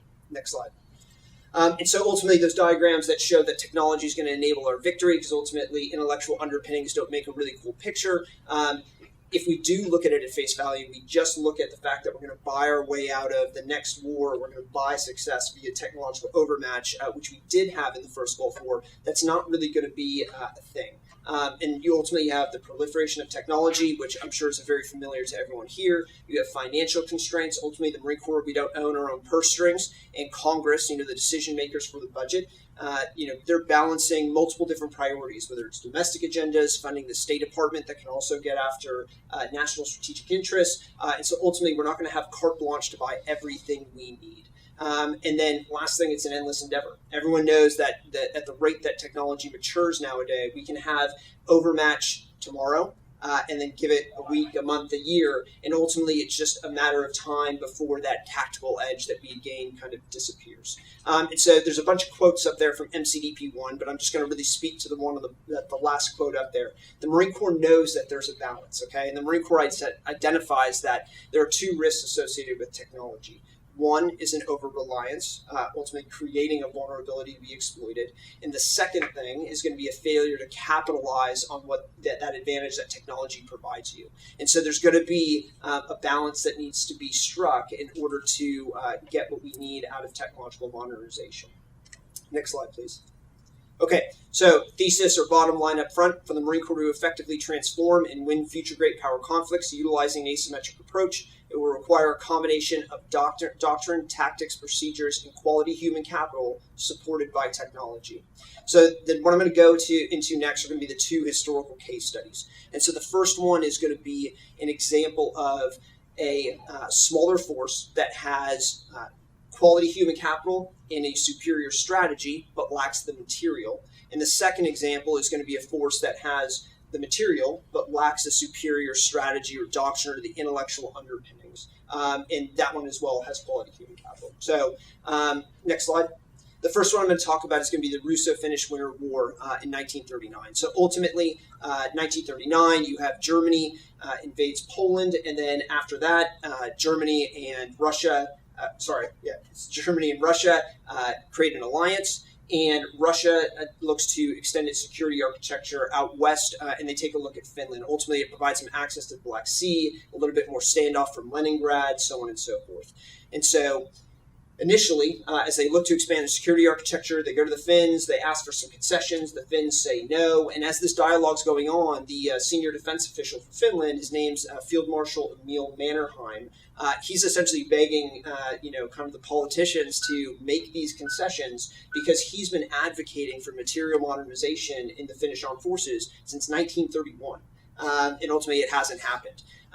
1939, after everyone watches Germany invade Poland, what you see is you see the Finns start to reach out to the UK and they start to reach out to America to try and clean up this mess of not doing material modernization, but it's not coming to fruition. So before hostilities kick off, Mannerheim hand selects commanders, which he divvies up in regional geographic areas of responsibility along the eastern front of Finland. And he essentially, their strategy for winning is they're going to use Susi. And Susi is the Finnish word for guts, essentially. They're going to utilize the quality human and capital that they have in order to tear apart the Russians. And the way they're going to do that is the Finns are extremely proficient on skis, conducting light infantry skills and operating inside of the harsh winter environment. And when you take a look at this picture, ultimately the bottom right shows you what the Russian forces were operating with, which is kind of the standard operating procedure for the Russians. They're going in with heavy artillery, tanks, so on and so forth. If we can go to the next slide real quick. Okay, so on the left-hand side of the screen, you can ultimately see all the blue lines spread out along the eastern side, primarily of Finland. And then you also see, kind of different for the Russians. They're doing kind of a multi-pronged approach into Finland. And ultimately, they're semi-infatuated with Blitzkrieg, which they just saw happen in Poland. So they're going to try some sort of a decentralized multi-pronged attack into Finland. And so what ends up happening is capitalizing on their strengths. The Finns are going to utilize moti tactics, and moti is kind of a term for a bundle of sticks that you tie up into appropriate sized pieces so you can chop it up so it's just right to make firewood.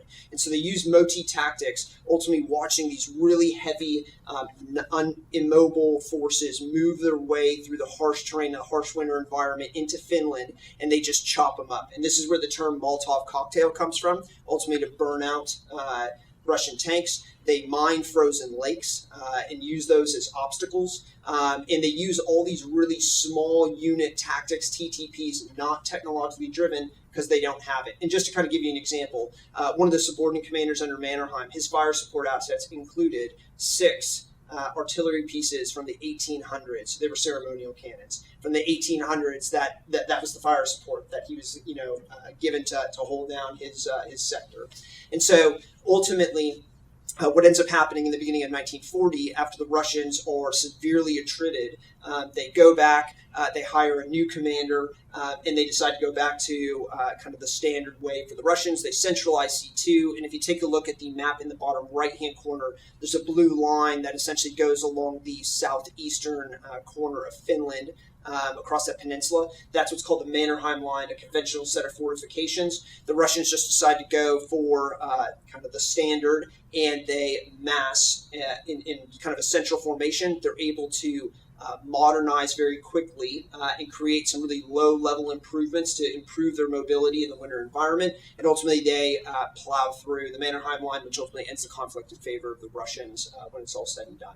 So this is an example of a superior strategy, but at the end of the day, lacking the technological means in order to compete with their adversary when anything really changes. But they had quality human capital, they had a strategy, they attacked critical vulnerabilities, and in general it worked out. But at some point, they didn't have the technological means in order to compete with the Russians. And that boiled down to anti-tank, artillery, aviation, some of those other big-ticket items that were critical at this point in time, just based off of improvements in the way of war coming from World War I to World War II. So next slide. So the next one I'm going to talk about is the Yom Kippur War. Ultimately, to talk about the Yom Kippur War and kind of where some of the failures were, I need to jump back. This is actually a map chit on the left-hand side of the screen from the Six-Day War. So that went down in 1967. And so those large blue sweeping arrows that you see going over the Sinai Peninsula, those are ultimately representing large, call it tank and armor movements from the Israelis that ended up pushing the Egyptians back across the Sinai and back across the Suez to end the conflict in 67. And so to kind of summarize in big handfuls, what made the Israelis really successful in 67 was A, the advanced warning that they were able to receive in order to mobilize the reserve forces. 2, armor, specifically tanks. And number 3, air superiority. They gained it and maintained it throughout the duration of the conflict, which allowed them to then employ combined arms, and unbelievably successful. Next slide, please. So the problem is between 67 and 73, they went through a period of modernization. But what they did is they doubled down on the things that made them successful. They improved some of their technological means for receiving advanced warning. Didn't really pan out, and that's a longer story associated with the conflict in 73. If there are questions, I'm happy to answer them. But they doubled down on tanks, and they doubled down on aviation. But they were planning to fight the same adversary they fought in 1967. And ultimately, the Egyptians throughout this period in time, they had some influence from the USSR. And what that looked like is they received training and education, specifically to professionalize their NCO and officer corps, and additionally, training and education to implement call it Soviet tactics or Soviet doctrine, which made them more capable. And then last but not least, through military sales, now they've got, call it technological parity, whether it's with SAMs, tanks, and a variety of other assets. And so what they didn't do, and a lot of people talk about Israel at this point in time having a victory disease. And so there were identified strategic operational and tactical C2 shortfalls identified in 67, but it worked. And so we didn't go back and we didn't revise our doctrine of how we nest all of these things together and conduct C2.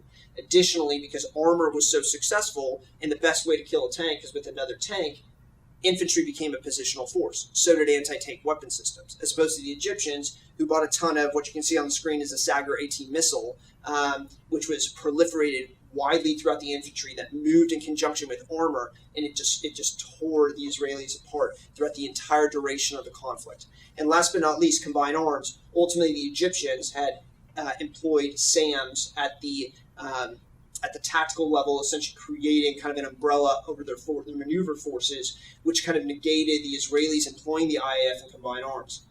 and they hadn't really ironed out without the IAF and having air superiority, how are we going to synchronize effects in order to enable maneuver? And so this is a case of having, at a minimum, technological parity, primarily U.S. equipment versus Soviet equipment, but not necessarily understanding how to employ it and create complementary effects between all of that technology that you have in order to create a desired effect. So we're lacking in terms of doctrinally how we're going to take all of this stuff and employ it against a specific adversary. And so that's kind of where the Yom Kippur War fell out. Ultimately, huge amount of combat experience within the Israelis, and they are able to duct tape it together towards the end.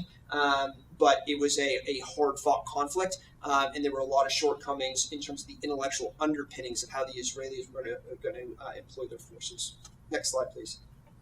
All right, and the last one I'm going to talk to, and this one isn't necessarily a battle. It hasn't really happened yet, but I just want to talk briefly about UK Commando Forces. So in 2019, the UK Commando Forces came out with something called the Littoral Strike Concept of Employment, and that's the feature for how they're going to employ their forces. And in big handfuls, what I'll tell you is it is essentially similar in nature to Force Design 2030 and all the concepts inside of there. It's enabling maritime maneuver. It is setting conditions for larger joint and combined operations and operating at reach. And so initially when this was published in 2019, the first answer is what are we going to buy? And there was a laundry list of items that the UK Commander Force was going to purchase. Ultimately, they are far more subject to the real-world constraints, specifically finance, just where they sit within inside of the MOD and the Royal Navy. And if you look at kind of the defense budget for the UK, there is a difference there. And so as opposed to throwing in the towel, what they did is they created an experimental commando, is what they call it. So 40 Commando Royal Marines was designated as the experimentation unit for Littoral Strike. And what they did inside of there is they created a specific company called the Training Wing. And the Training Wing was tasked with figuring out how to force generate strike companies and strike teams in order to meet the desired end states of the Littoral Strike Concept. And so bottom line is without necessarily having the material, they were able to go back to the basics, figure out how do we train, educate, and what do these individuals need to actually be able to do, and what things can't they do because they actually have a material shortfall, and what do we actually need to develop keys or requirements for in order to purchase something to give them a tactical capability. And so where did it all fall out? Essentially between 2019 and 2022, there were some hard-fought battles. They purchased low-end commercial off-the-shelf technology that provided them basic technological advantages, nothing novel, nothing proprietary, and they deployed their first strike company on combat operations in 2022, having validated itself against the majority of littoral strike end states. And so now they have a large number of the intellectual underpinnings that they need in order to enable their success. And yes, there are absolutely still requirements for acquisitions that are out there, but they clearly have identified what those are and what those key user requirements are so they can go through the acquisition processes and fill those very specific gaps that still exist. Next slide, please. So to kind of bring this back to the Marine Corps and potentially provide a recommendation.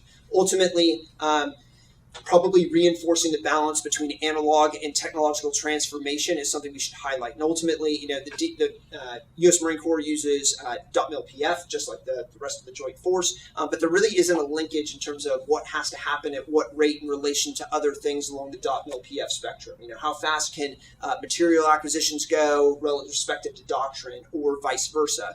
And so ultimately, there probably is some balance in terms of the speed at which these things happen. And if you look at the doctrinal hierarchy, and so I'm talking, the hierarchy at large, MCDPs, McWhips, McTips, so on and so forth. If you take a look at all of these things, some of them are farmed out across the FMF, across the supporting establishment. Not all these individuals are actually involved in transformation, and a lot of these organizations have day jobs. And so those sort of supporting documents that create common understanding and proliferate that intellectual underpinning across the organization and also filter that feedback back in to then drive acquisitions probably isn't happening. So really the recommendation is if we centralize experts responsible for the doctrinal hierarchy, at a minimum we can refine the current doctrine that exists, but more importantly, we can create a series of Marine Corps interim publications in the meantime that can kind of collect all of this stuff we're learning about Force Design 2030 and how we employ the force to get after those end states. And once we understand the how, at that point in time, we can really make some deliberate decisions with regards to what do we actually need to train people to do? What do we actually need leaders to be able to do? Is it about just making them one rank senior because they need more experience? But maybe we can quantify what that experience and those knowledge, skills, and attitudes are for those individuals. And then, when we get to the bottom of it, ultimately, once we have some sort of doctrine and we understand how we need to achieve these desired end states, we'll find out where the actual gaps are. What can't we do via the current kit that we have? What can't we do analog? And what do we actually need to go find and purchase to be able to enable it? Because at the end of the day, transformation and success in warfare isn't about technology. Technology supports the concept that's built around targeting a specific adversary threat. And it's really about the intellectual underpinnings that technology supports. Penny, any questions? That's me. That was a lot in 1 minute ahead of schedule, sir. Perfect. 20. That's 21.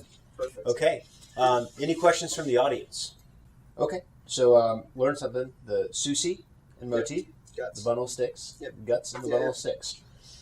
So the question I had, sir, so you referenced the commandos as, able to achieve this, and really we're looking at a 3-year time span from an idea to a capable, ready to deploy unit. Now, you spent some time with them. Size in relation to the Marine Corps, benefit, and then what do you see our challenges from an organizational perspective, just based solely commandos versus our forces? So I would say to answer your first question, ultimately, if you take a look at any organization, they have the same requirements. So the same, whether it's writing fit reps, whether it's managing manpower, whether it's acquisitions, it's the same amount of work to run a much smaller organization. So what I'd say is because their workload is so immense just to keep the organization running and pay the bills and keep the lights on, they decentralize pretty much everything. So to give you kind of a personal example, I did spend some time with them. I was actually the first CO of the first training wing, and I was tasked with standing this thing up. And I will tell you, there's a lot of unilateral decisions that I was able to make at my level. Now, ultimately, when you take a look at an RMA, a key element of it is experimentation, trial, some successes, some failures. And because they operate on a, call it no cuff too tough mentality, they're very comfortable giving the reins down to the lowest common denominator to include a foreigner, and we ran with it. And there were trial and error over time. And then ultimately, once we got it to a certain point, then the organization took it over, and now there are training wings throughout the organization. So I would say that because they have an immense workload just to keep the organization running, they allow small unit leaders to absolutely run with big ticket initiatives for the organization and hope that it works out. And most of the time it does, because they have a very high quality human capital. That's awesome, sir. Yeah, it goes back to make the main thing, and for you it was experimentation, generation of this, taking this concept to reality, and they just let you leash off, which is good. 100%. And some things like acquisitions are naturally harder for them. They don't own their own acquisitions; those are owned by UK Army, and so that's another thing that they're trying to break away from. But if you want to start doing your own acquisitions now, that's a whole nother workload that your organization has to take on that it's not built to do. And so they're just finding creative ways to kind of circumvent that. Yes, sir. So, and again, this is going to go off your comments about, no cuff too tough. So for Mr. Outwardly, what do you think is critical to cultivating the culture that facilitates this sort of innovation, and what can be done to achieve that?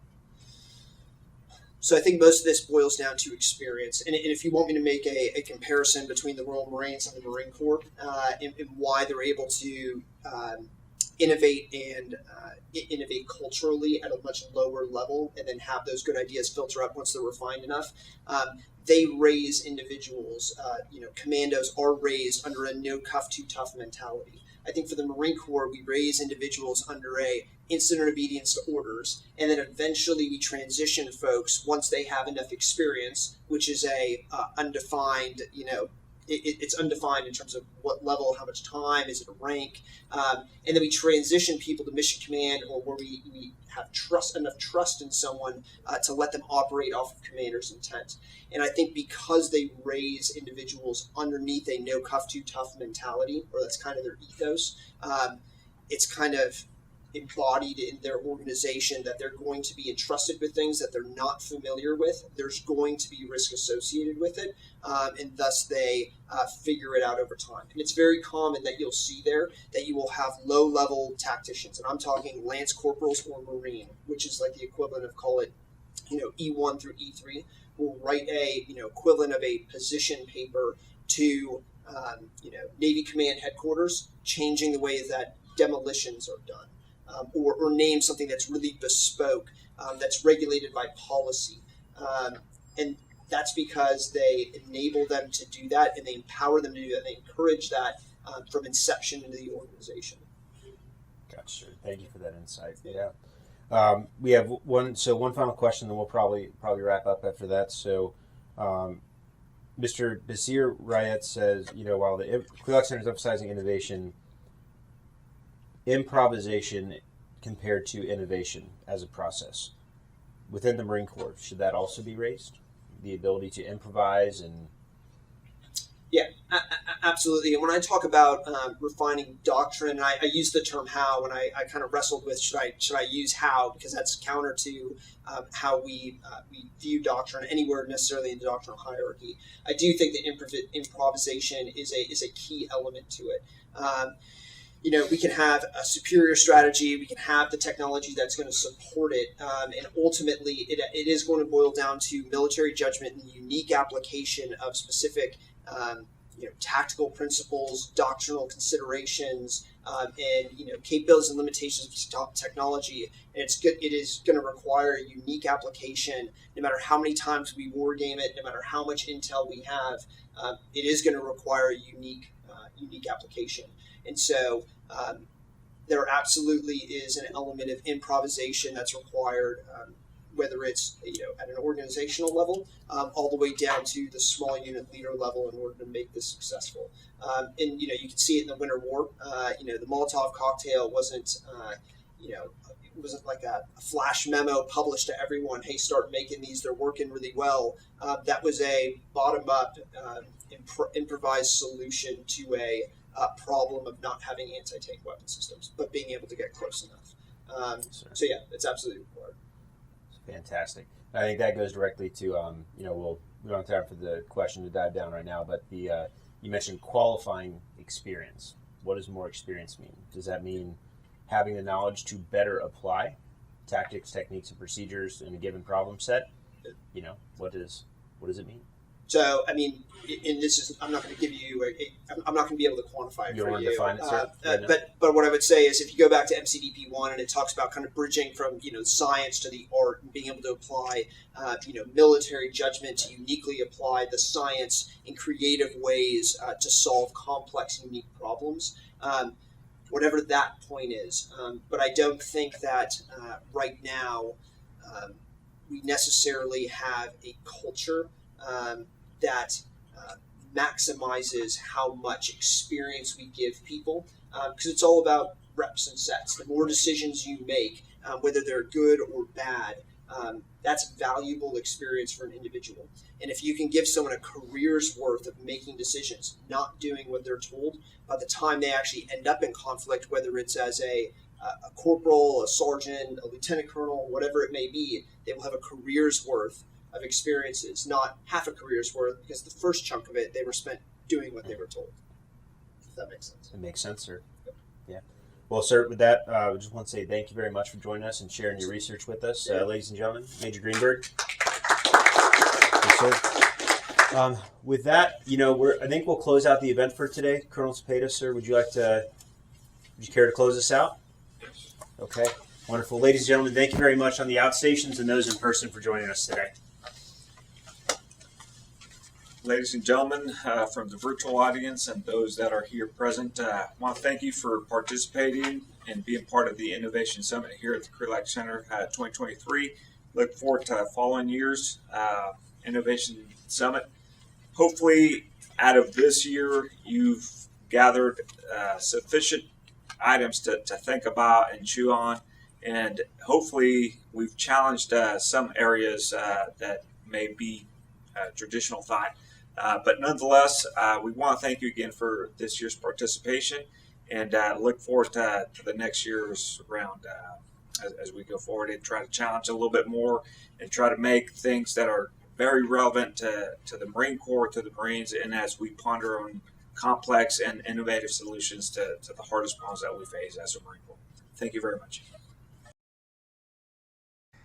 Thanks for joining us. As always, we depend on support and feedback from the Team Krulak community to constantly improve our offerings and reach a wider audience. So if you have feedback on this episode, please take a moment to fill out the survey linked in the show notes to help us do better. Also, if you enjoyed this episode, please hit the like button and subscribe to our channel on YouTube, or leave us a review on the podcast app of your choice. It truly does help us reach a wider audience. Thank you as always for your support, and we'll see you on the next episode.